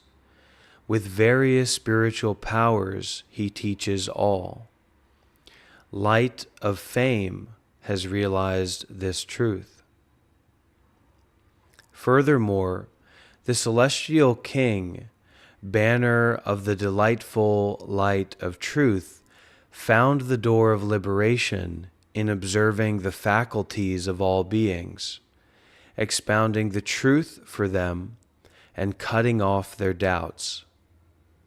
The celestial king, ocean of pure adornments, found the door of liberation, causing vision of Buddha whenever brought to mind. The celestial king light of supreme wisdom found the door of liberation, realizing that the body of adornments have no basis and are equal in terms of phenomenal nature. The equality in terms of things is based on reality in Buddhism. So it's not based on things being bigger or smaller, better or worse. It's based in all things being impermanent, all things being ultimately unsatisfactory, and all things being empty of self-identity. So this goes into the teaching of dependent origination, meaning that nothing actually exists alone. It's like good relies on bad, bad relies on good. Land relies on sky. Space relies on matter. Form relies on formlessness. Formlessness relies on form and is form. This interbeing teaching. No separation teaching. The celestial king, banner of independent wisdom, found the door of liberation of comprehending all mundane things, and in a single instant, setting up oceans of inconceivable adornments. The celestial king, delight in tranquility, found the door of liberation of manifesting inconceivable Buddha lands in a single pore without hindrance. The celestial king, eye of universal knowledge, found the door of liberation of all-sided observation of the universe. The celestial king, delight in use of intellect, found the door of liberation producing all kinds of displays for the benefit of all beings, always appearing eternally. The celestial king, light of intellect, sown with virtue, found the door of liberation, observing all objects in the world and entering into the truth of inconceivability. The celestial king, undefiled tranquil light, found the door of liberation, showing all beings the essential ways of emancipation. The celestial king, vast pure light, found the door of liberation of observing all teachable beings and guiding them into the way of enlightenment. So this principle, this idea that reality is deeper or more profound or more sublime or more full than can be thought about intellectually. So that there is a hard limit of our thoughts in relationship to encapsulating or understanding reality. And how we remove this limiter is by having less attachment to our own thoughts. The more that you have less attachment to the thoughts that you currently have, the more possibility for your thoughts to become deeper and richer and fuller, more in depth.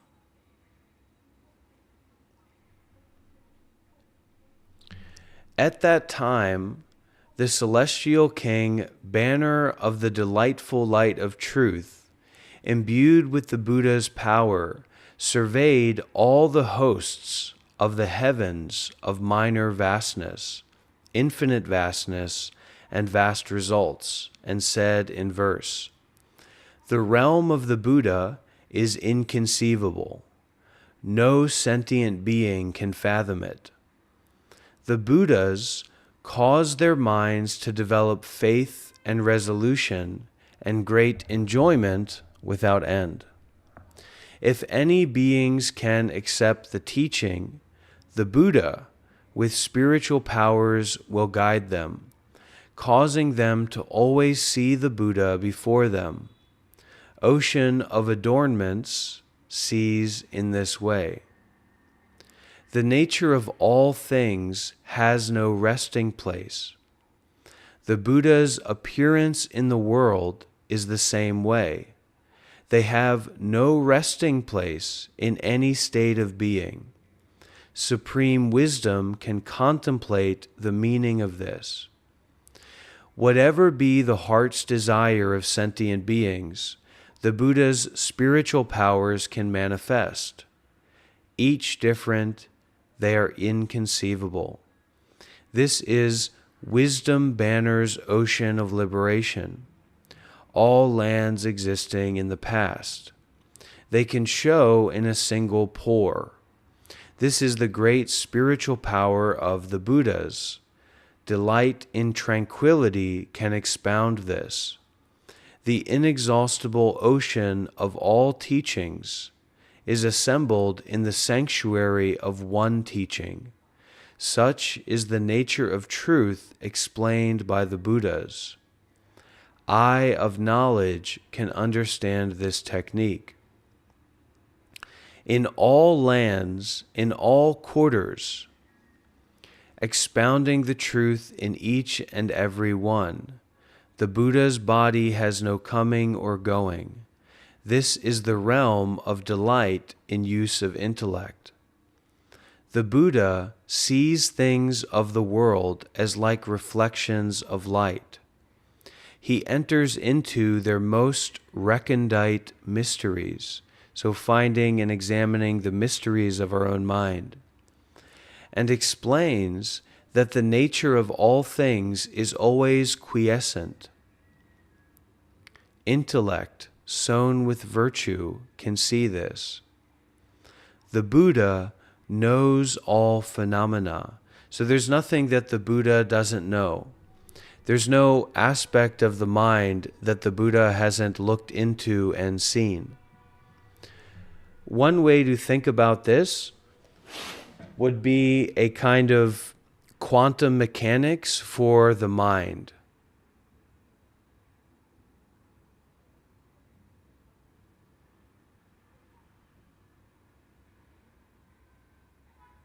And so maybe in modern external quantum mechanics, we want to figure out how to get unlimited energy, or we want to figure out about how to travel anywhere, or we want to figure out how to travel through time, etc. So the idea of the Buddha is that he's gone inside the mind, he's done all this work, he's experienced, he understands every aspect of the mind. So if the Buddha chose to just stop being alive, the Buddha could turn off his internal heartbeat. that there's nothing that could be presented to the Buddha inside of his own mind that he didn't already fully understand. And so in the same way that we may have a limited experience with something like quantum mechanics or any subtle field of research like applied research, and we would go to a lecture or a gathering of people that were very experienced talking about these fine and subtle elements of quantum mechanics, etc., we would have no idea what's going on. They might as well be speaking a different language from that which we understand. And that's actually what's taking place here as well. It's the same way with this understanding of your own mind and understanding the principles and the practices of being free from attachment, being free from suffering, being free from greed and anger and delusion. And specifically, just FYI, this science and technology of the Buddha is like you don't get depressed anymore. You don't feel anxiety anymore. You can't be intimidated anymore. You can't have bad dreams anymore. Because the science, the technology of your internal mind is more successful and correct than that. So the whole situation where we're cycling with depression and anxiety and mental illness and all things, it's because we don't have that technology to make our mind, that inner engineering to make our mind be the way that we want it to be. So we don't just lift the Buddha up because we say, Om Lord Buddha, you are so great. We lift him up because he's an exemplar of this technology for us to be the way that we want to be and live the way that we want to live. That's the whole deal. That's the whole idea. And of course, it goes a lot beyond not feeling bad anymore. So it goes from not feeling bad anymore to feeling fine all the time, to feeling super, super unbelievably great, to being free from good, fine, and bad and great. Being free from everything. Because you can also be trapped in pleasure, just like you can be trapped in pain. They kind of support each other also. So our happiness, our joy, our insight, our discernment, our understanding, our capacity to help ourselves and to help others and to help the environment increase. Way beyond our current capacity to even understand how much it can increase. Just like in the way of playing sports, something like basketball. So yeah, we can watch basketball. We can have a favorite basketball player, and we can understand intellectually differences in skills between different NBA basketball players. But the only way that you can really know what that is to be at that level. So the higher that you go in terms of skill in anything, the more clearly you can see how much farther you can go. And in terms of the body, or a less deep science of the mind, yeah, there's like a hard limit in terms of the resources that we have access to. But in terms of the Buddha teaching, it's a teaching of limitlessness. So basically, when you discern or you talk about the difference between like LeBron James and Michael Jordan, you're just kind of pretending. You can't really know the difference, but you wouldn't know practically the difference between Michael Jordan and LeBron James any more than you'd know the difference between a very skillful high school level basketball player, unless you're at that level, and then you can look farther. See what I'm saying? It's also like with differences in strength and skill in arm wrestling. Like you may be the literal strongest person in your country. In physical strength. You say, nobody can beat me in arm wrestling. And you think you're like the strongest person in the world. And then you go and arm wrestle someone like Devin Larratt or a professional arm wrestler, and you can't do anything. Even if the power is there, you can't access that power. And so it's a learning experience when we come across these deeper teachings and these deeper practitioners, etc. But of course, if you're not interested in basketball, then yeah, watching basketball or listening to someone talk about basketball is going to be boring. So it comes back to you asking yourself, not asking other people or asking the world why I'm here. You have to ask yourself, why am I here and what am I doing here? And, if you want to share that with me, that's okay, but that's more something to go into internal reflection.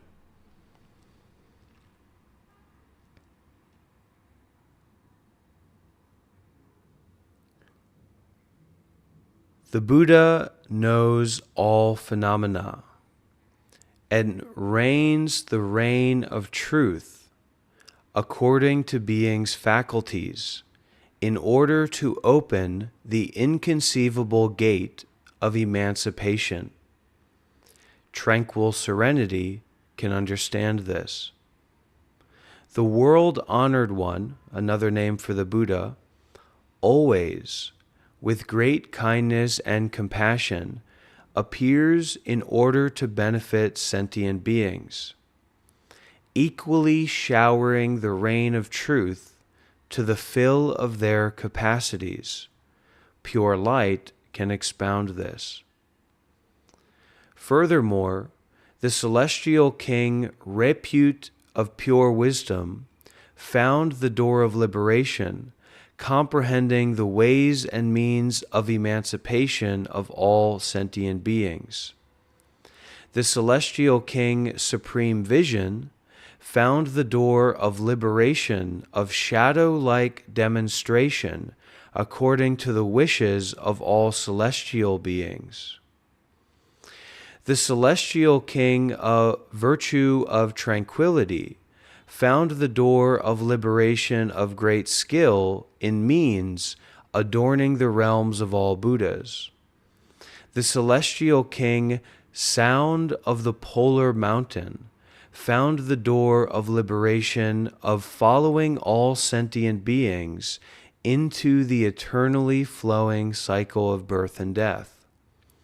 The celestial king, eye of pure mindfulness, found the door of liberation, remembering the Buddha's ways of taming and pacifying sentient beings. The celestial king, delightful universal illumination, found the door of liberation that flowed forth from the ocean of universal memory and concentration power. The celestial king, sovereign Lord of the world, found the door of liberation of ability to cause sentient beings to meet the Buddha and produce the treasury of faith.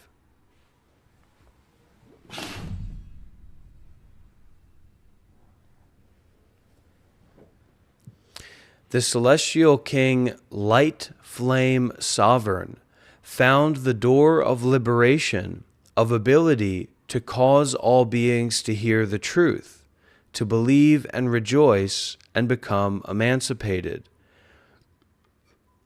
The celestial king, enjoyer of meditating on the truth and creating demonstrations, found the door of liberation, entering into the civilizing activities of all enlightening beings, boundless and inexhaustible as space. The celestial king, banner of miraculous displays, found the door of liberation, observing the infinite afflictions of sentient beings with universal compassion and wisdom. At that time, the celestial king, repute of pure wisdom, imbued with the power of the Buddha, surveyed the hosts of celestial beings of the heavens of little purity, boundless purity, and ubiquitous purity, and said in verse, "She who realizes that the nature of things is without solidity appears in all the boundless lands of the 10 directions. expounding the inconceivability of the realm of Buddhahood. She causes all to return to the ocean of liberation. The Buddha is in the world without a resting place. Like a shadow or reflection, he appears in all lands. The nature of things is ultimately non-origination. This is the entryway of the King Supreme Vision. Cultivating skill in means over countless ages, purifying all lands in the 10 directions, the suchness of the universe never moves. This is the realization of virtue of tranquility. Sentient beings, everyone here is a sentient being. Sentient beings are shrouded and veiled by ignorance.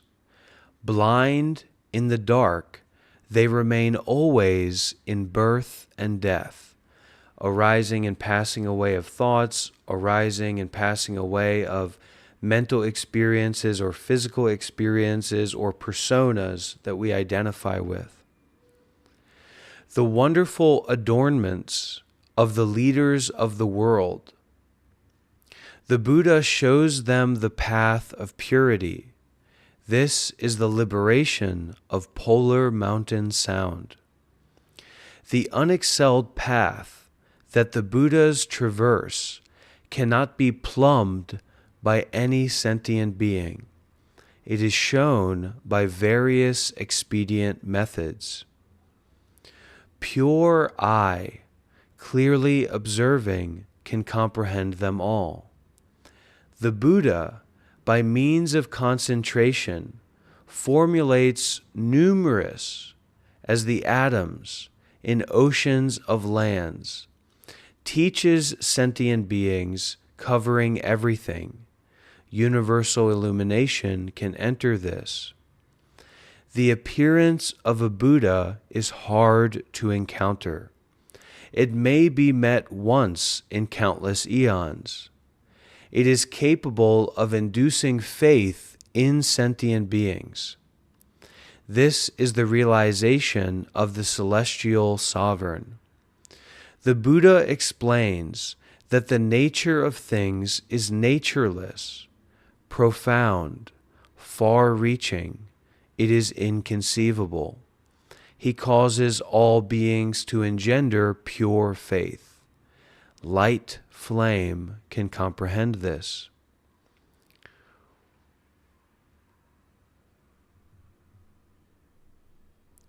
The Buddhas of all times are replete with virtue.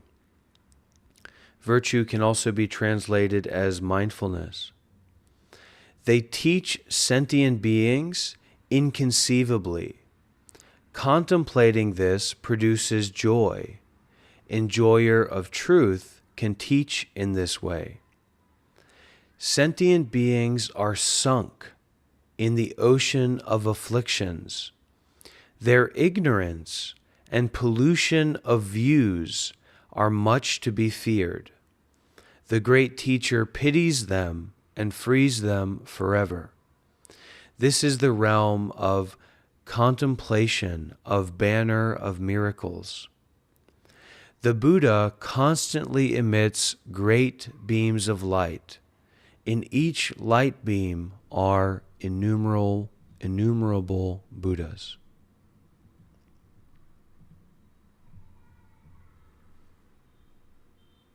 So we'll go into the song of the jewel mirror awareness. The Dharma of thusness is intimately conveyed by Buddha ancestors. Now you have it, keep it well. Filling a silver bowl with snow, hiding a heron in the moonlight. They are similar, though not the same. Side by side, you can see the differences. The meaning is not in the words, yet one pivotal instant can reveal it. Move and you are trapped, miss and you fall into confusion and doubt. Turning away and touching are both wrong, for it is like a massive fire. To depict it with complex words is to defile it. In the darkest night it is perfectly clear. In the brilliance of dawn it remains hidden. It acts as a guide for beings. Its use removes all suffering. Although it is not created, it is not beyond words. It is like facing a jewel mirror. Form and image behold each other. You are not it, yet it is you. Like a newborn child, it is endowed with 5 aspects. No coming, no going, no arising, no abiding. Baba Wawa, is there anything said or not? In truth, this has no meaning, for the words are not yet clear. Like the 6 lines of the double-split hexagram, the relative and absolute integrate. Piled up they make 3, the complete transformation makes 5. It is like the taste of the 5-flavored herb, like a diamond thunderbolt, wonderfully embraced within the absolute. Drumming and singing go together, penetrating the source and traveling the way. You cover the territory and embrace the road. Complications are auspicious. Please do not resist them. What is natural and inconceivable belongs to neither delusion nor enlightenment. Causes and conditions at this moment shine completely in the silence. So fine it enters nowhere, so vast it exceeds all bounds. A hairbreadth deviation and you are out of harmony. Through the teachings of sudden and gradual, different methods have arisen. Even though you master such teachings, the truth keeps on escaping. Sitting still, yet inwardly moving, like a tethered colt, a trapped rat. The ancestors pitied them and offered them the teachings. According to their delusions, they called black as white. When delusions disappear, the natural mind reveals itself. If you want to follow the ancient path, please observe the ancients of former times. Some try to attain the Buddha way by gazing at a tree for 10 eons. They are like a tiger with tattered ears or a hobbled horse.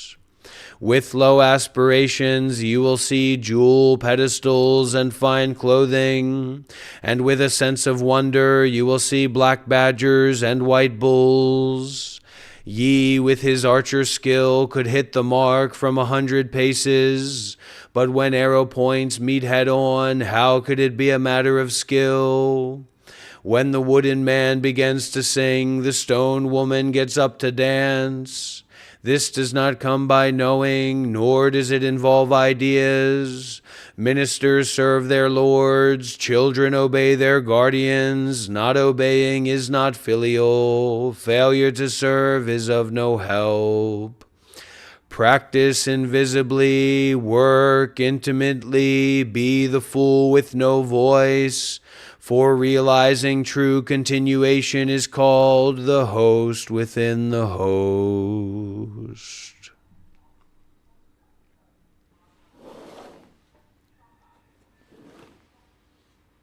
How's everybody doing? Enjoying? Yeah, that's the Avatamsaka Sutra. That is the Avatamsaka Sutra, very sacred Buddhist text. Talk about a holy text. It's called a book that radiates golden light upon opening, of course. If you don't open the book, you're not going to be able to read it. Honey, how are you doing over there? Can you order for me more of the zins? Can we try? Are you busy? Okay. Okay.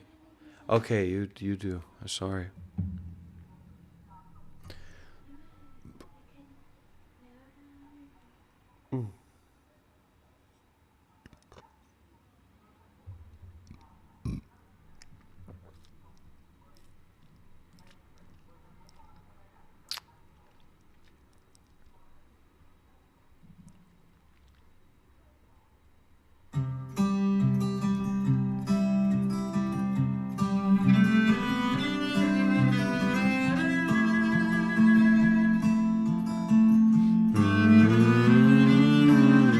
Sometimes the darkness calls me, where's my soul to keep?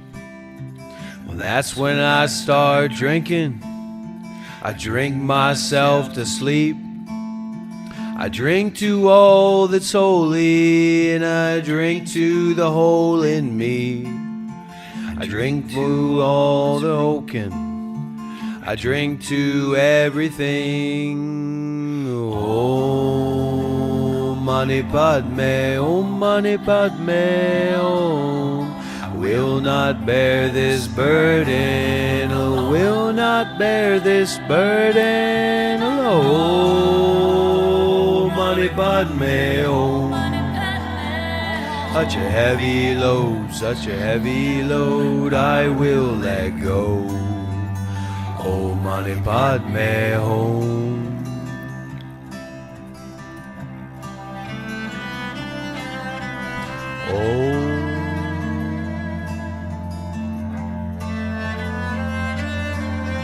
Sometimes the dark is rolling, in the distance I can see a tiny candle burning, a new reality. Well, that's when I start open, that's when I pray. Someday I'll be waiting, it's not so far away. Om Mani Padme, Om Mani Padme, Om. I will not bear this burden, I will not bear this burden alone. Om Mani Padme, Om. Such a heavy load, such a heavy load, I will let go. Om Mani Padme Hum.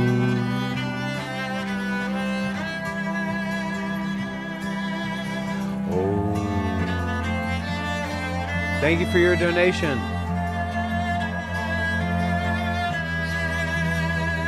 Hope you stick around, Roger.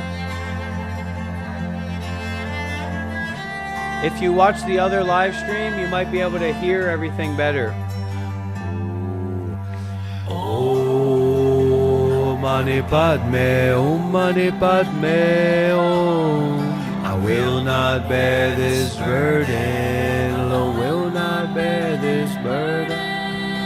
Om Mani Padme, Om Mani Padme, Om. Such a heavy load, such a heavy load, I will let go. Om Mani Padme Hum.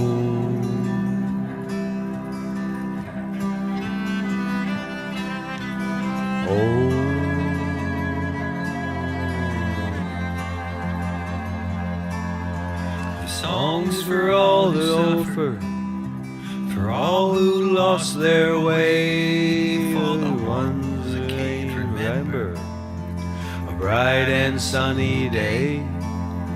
Songs for all who hunger to awaken from this dream. The songs for all the wonder, there's still some hope in me. Om Mani Padme. I will not bear this burden, I will not bear this burden. Om Mani Padme, Om Mani Padme. Such a heavy load, such a heavy load, I will let go. Om Mani Padme Hum. Okay, like it, not like it? Yes or no? Good energy, bad energy? Great.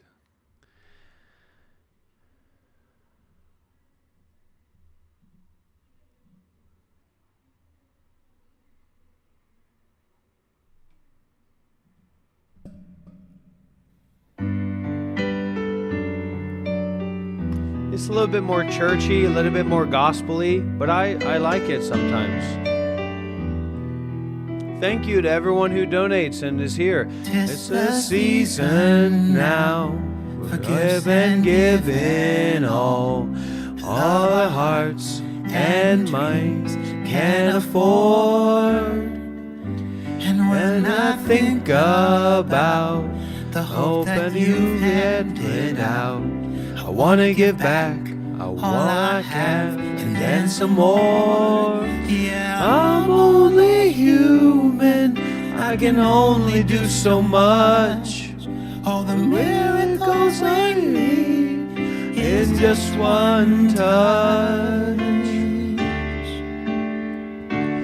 From me, from you, helping someone who can't make it on their own.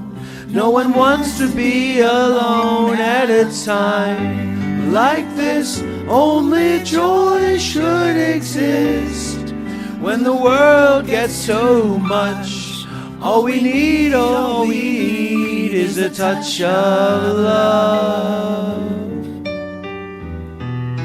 A touch of love.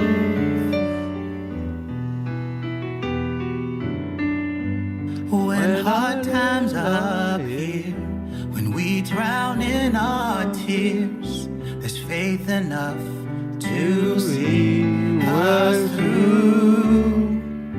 Whatever is on us, yeah, we can always trust that heaven's hand will guide us through. Yeah, we're only human, we can all do so much. All the miracles they need, and just one touch is just one touch. From me, from you, helping someone who can't make it on their own. No one wants to be alone at a time like this. Only joy should exist. When the world gets too much, all we need is a touch of love. A touch of love.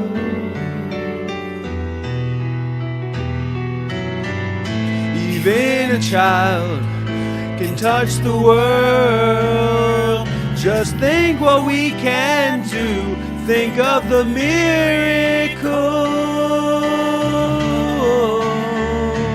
From me, from you, helping someone who can't make it on their own. No one wants to be alone at a time like this. Only joy should exist. When the world gets too much, all we need is a touch of love. A touch of love.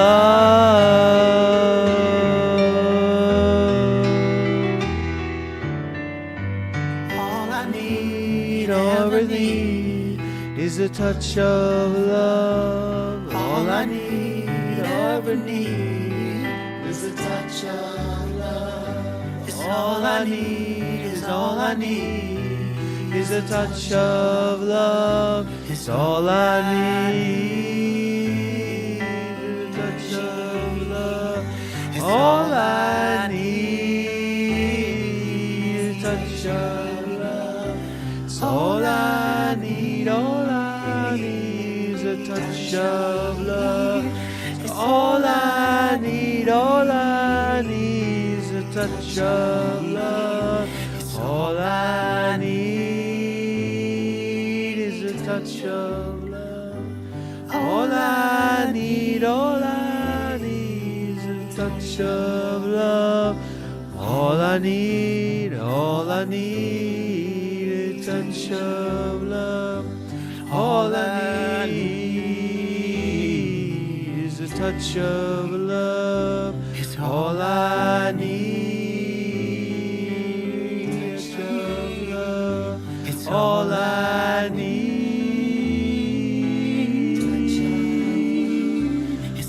I need, all I need is of love. All I need is a touch of love. All I need is a touch of love.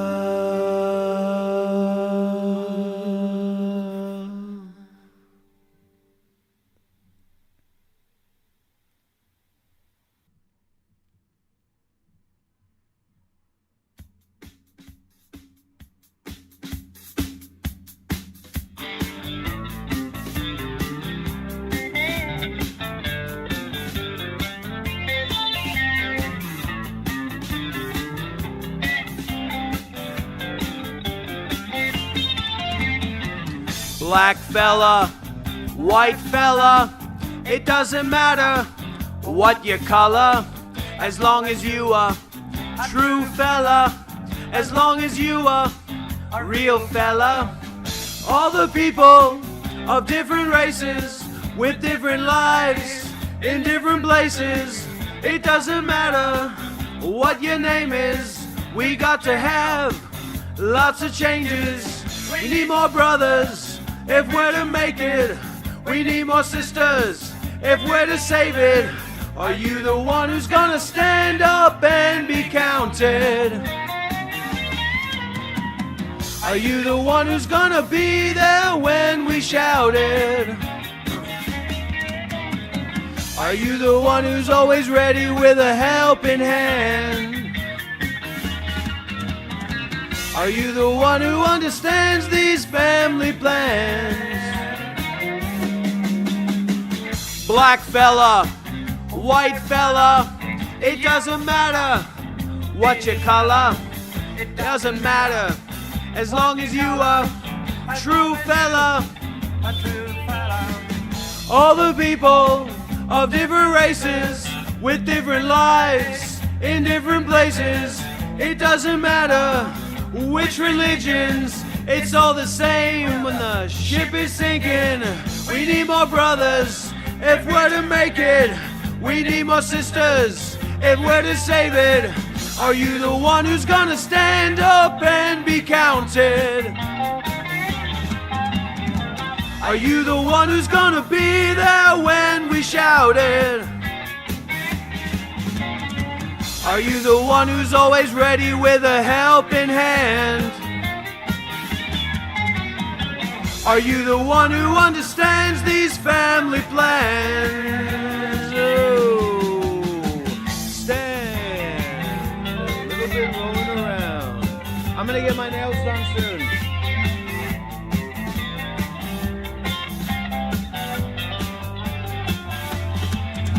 Stand.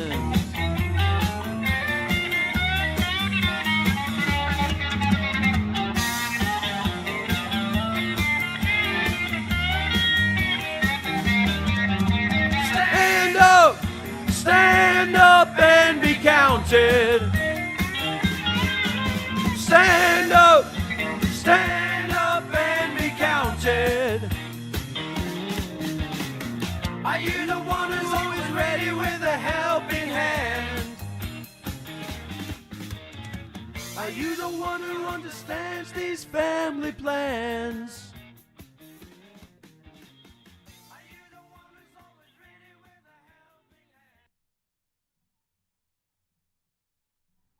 So that's like Aboriginal Australian music.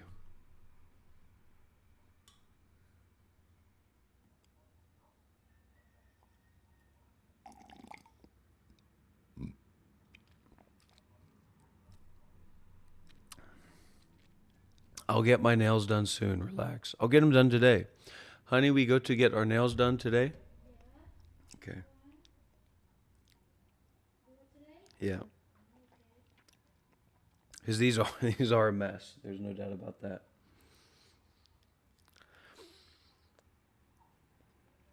What do you think? Red? Like blood red or rose red, or I'm not really sure what color I want to get them done.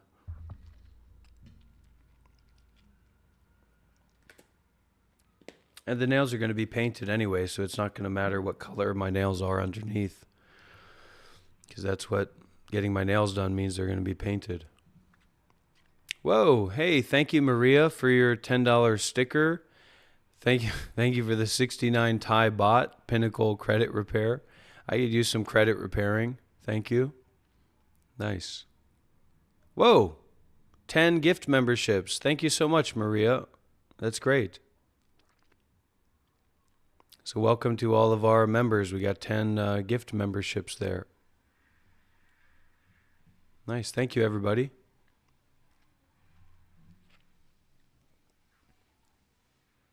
Purple could be cool. Burgundy could be cool.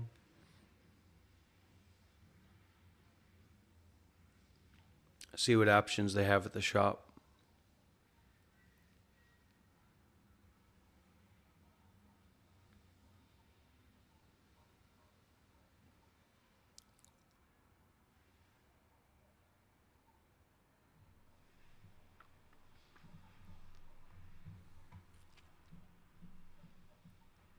Okay.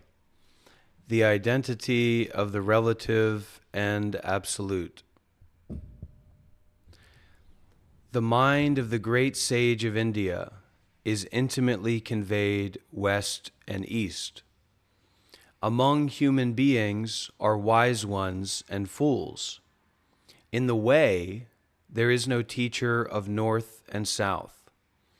The subtle source is clear and bright. The branching streams flow in the dark. To be attached to things is primordial illusion. To encounter the absolute is not yet enlightenment.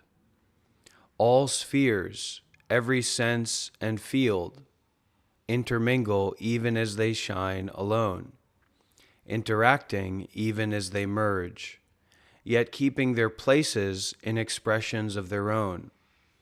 Forms differ primarily in shape and character, and sounds in harsh or soothing tones. The dark makes all words one.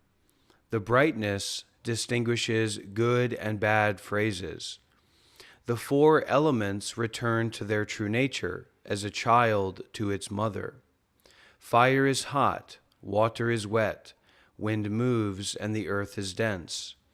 Eye and form, ear and sound, nose and smell, tongue and taste, the sweet and sour, each independent of the other, like leaves that come from the same root.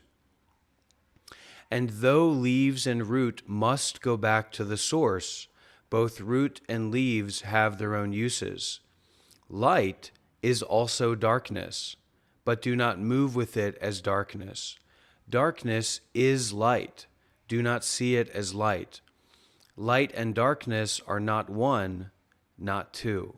Like the foot before and the foot behind in walking, each thing has its own being, which is not different from its place and function.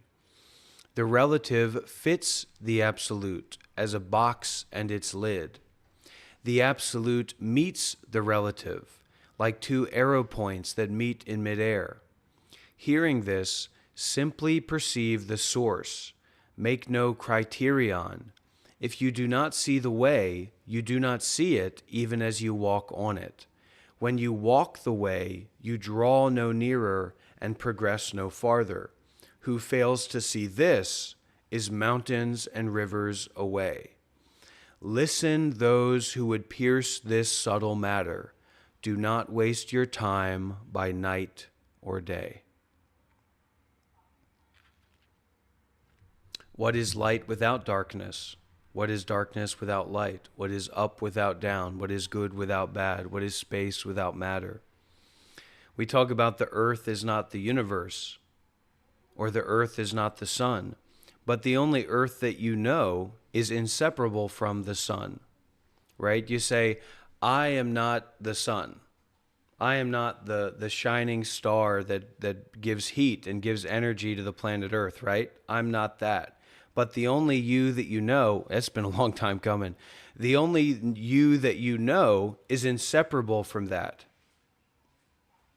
So what are you talking about if you're not talking about this inseparability between yourself and everything else? So that's what's being talked about here in this sutra, this Buddhist sutra, is that light is darkness, but do not see the darkness as light. So that's developing this discernment. Yeah, I'm not better than anybody else here in being Buddhist. But if you don't see that appropriately according to the situation, what makes sense, then you're just going to be lost in the sauce. It's like disassociation versus discernment.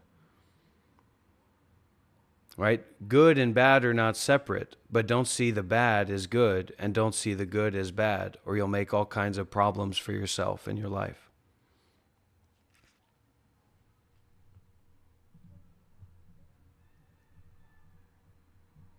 This is the one I was actually trying to get to. I'm not too big of a fan on the last two. Looking for this. The Great Compassionate Heart Dharani. Homage to the three treasures, homage to noble Avalokiteshvara, noble Bodhisattva, Mahasattva, who embodies great compassion. Om, homage to you who protect all those who are fearful. Being one with you, the blue-necked, noble Avalokiteshvara, I bring forth your radiant heart that grants all wishes, overcomes obstacles, and purifies delusion. Here is the mantra. Om, you are luminous with shining wisdom. You transcend the world. O Lion King, great Bodhisattva, remember this heart. Act, realize, continue, victor, great victor. Maintain, embodiment of freedom. Arise, the immaculate one, the undefiled being. Advance, you are supreme on this earth. You remove the harm of greed. You remove the harm of hatred. You remove the harm of delusion. Lion King, remove all defilements. The universal lotus grows from your navel. Act, cease, flow, awake. Compassionate one, enlighten, blue-necked one, you bring joy to those who wish to see you clearly, Shvaha, you succeed, Shvaha, you greatly succeed, Shvaha, you have mastered the practice, Shvaha, blue-necked one, Shvaha, boar-faced one, lion-faced one, Shvaha, you hold the lotus, Shvaha, you hold the blade wheel, Shvaha, you liberate through the sound of the conch, Shvaha, you hold a great staff, Shvaha, you are the dark conqueror abiding near the left shoulder, Shvaha, you wear a tiger skin, Shvaha, homage to the three treasures, homage to noble Avalokiteshvara, Shvaha, realize all phrases of this mantra, Shvaha.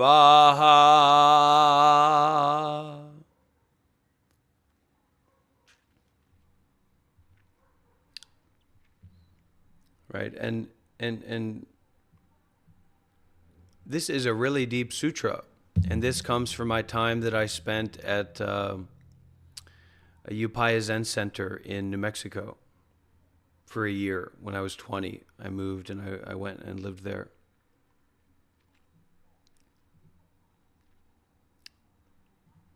Okay, Metta Sutta. And this is a great one to chant along together with, quite easy. And it goes, may I be free from enmity and danger. May I be free from mental suffering. May I be free from physical suffering. May I take care of myself happily. May all beings be free from enmity and danger. Enmity is like someone else, there's a wish to harm. There's a wish to create suffering. So may I be free, may all beings be free from this wish to cause harm and danger. May all beings be free from mental suffering. May all beings be free from physical suffering. May all beings take care of themselves happily. May all beings be happy. May all beings be free from suffering. And then sadhu means may it be so. It can also mean like well done. Well said, well done, good. So this practice of metta or loving kindness, it goes into the inner engineering. So basically we have internal engineering to make, and sometimes our internal engineering works the way we don't want it to work. So we feel suffering, we feel fear, we feel anger, we feel depression, we feel weak and tired. And these practices and these teachings are about reorienting our inner engineering to develop the way that we actually want to be. And loving kindness is a very essential ingredient of that. We develop a wish for loving kindness towards ourselves, like being our own mother or being our own caretaker. And it's a kind of energy like a mother holding her only child. So there's no reason, there's no justification, there's no law, there's no king, there's no queen that can come along and say, your child deserves suffering. And so we're learning how to create this process inside of ourselves, where there's no justification for us to harm ourselves or to not try and lift ourselves up to be more happy, more peaceful, more free from suffering, etc. And if you get distracted, that's your problem. Don't blame anybody else because you're eating somebody's shit, right? Metta Sutta.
Sukhiyatanam Pariharami.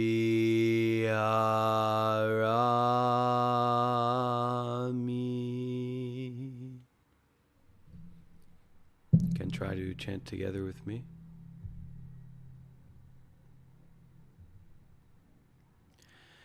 Sabbe sata vera hontu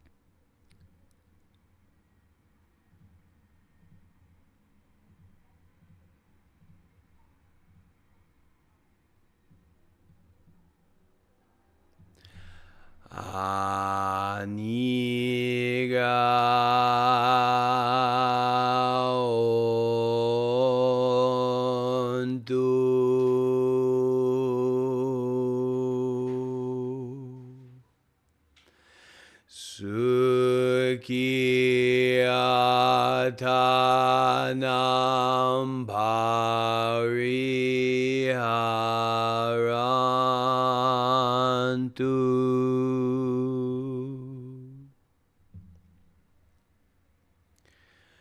Sukhita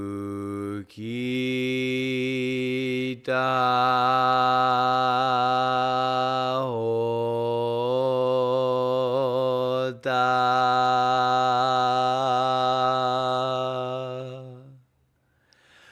dukkha muccata.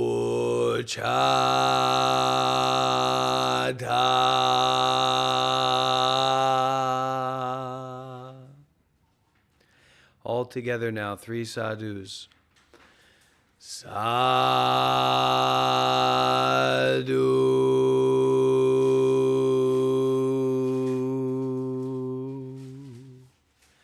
Sadhu.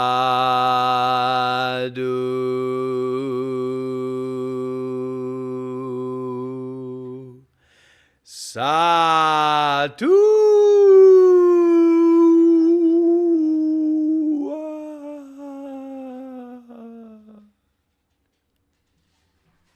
Okay. So, Shiva, I guess you just woke up. So in an hour, after you brush out your beard and comb your hair and put on your outfit, at least an hour, I would imagine, I'll probably be leaving here and going to get my nails done. So I won't have the time to go and be live streaming with you. But if you're somehow able to just open up your phone and go live, then I can go live with you right now.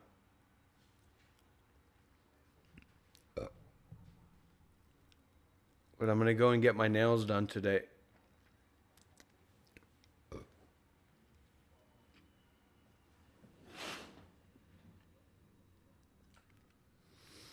I think I need to set up the live stream. Okay, so I'll close this live stream, then I'll invite you. Good idea. Let's try that. So dual live stream with Shiva on the vertical live stream. It's an interesting concept. Okay, go live. I've never done this before.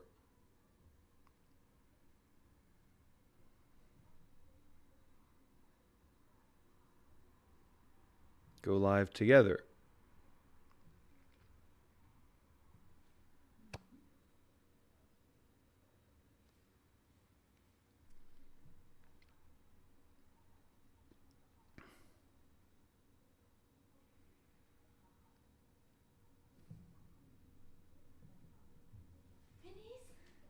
No. You finish? You do it? No. Well, you focus on finishing your stuff. I'll focus on finishing my stuff.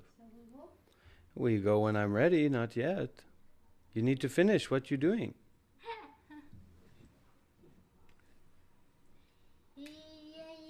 It's a little bit hot, right? Yes. Why are they not opening the aircon? Because you don't open the aircon, so we don't do it. Why? Hello, everybody. Why don't you say hello to everybody? How's everything going at the house? Be honest. Tell them how I'm doing. Tell them how the house is and all that kind of stuff. What the hell? Our house, the house where we live, ma'am. So this is no one. This is. Oh, hello, Shiva. Okay, so welcome. How about tonight, yesterday? Welcome, everybody. This is a first of its kind live stream. I know that some people are here watching the horizontal live stream, so you can see me and Hung here, my yogi, my yogini, my dakini, my dear disciple. And but we just started a vertical live stream where it's actually going to be a dual live stream with me and Shiva on my channel. So we're going to see how that goes. We've never done that before. And wow, how long have we been live today? How much work have we put in? Let's see, because it's been a great live stream. To almost 3 hours, where Dr. Rob hasn't put on makeup, and acted like an insane person and yelled and screamed at people and acted insane. Hung, are you feeling better? Yes. Siale Shelly, she asked you, you feeling I good? messenger just Sally in the YouTube, Really? but so many. Ooh, Well, so you can send her a message on Yeah. Facebook. You can add her as a friend on Facebook. You can send her all the messages you like. Yeah, thank So you, how does it feel, Sally. Shiva, to be on the receiving side of this dual live stream? Is it cool? It feels strange being on the opposite side, the right side. Yeah. On the screen. Yeah. First time. Yeah. Turn on that But AC. it's good. It's good to give back. It's good to give back, huh? Well, you're very generous energy. So it's very unlikely that Alexis non-duality or really any kind of non-duality characters will be joining me for a debate. But of course, I'd love to have a discussion with them. But maybe that'll happen. Maybe it won't.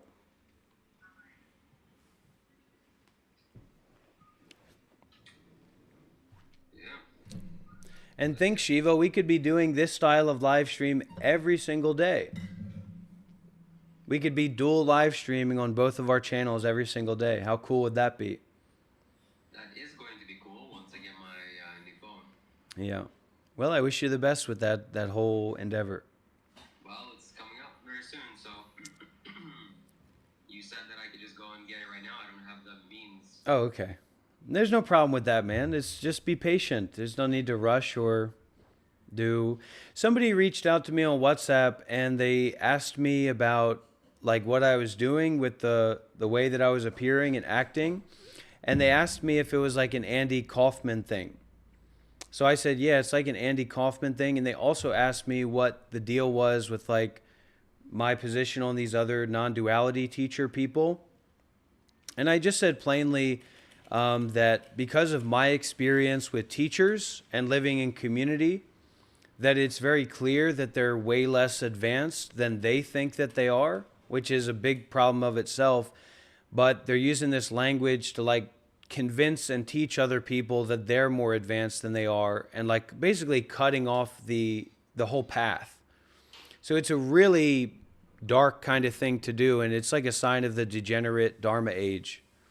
You know, it's like, look at somebody like Sadhguru, and you just get some random person that doesn't even have specifics about their practice and who they've trained with and what they've understood, and yet somehow they're like much better than all spiritual teachers because those spiritual teachers are actually working with people directly rather than just trying to convince them that they're already enlightened.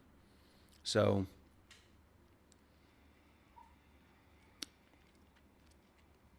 but yeah, what a great stream we've had today. Thanks everybody for being here and showing up.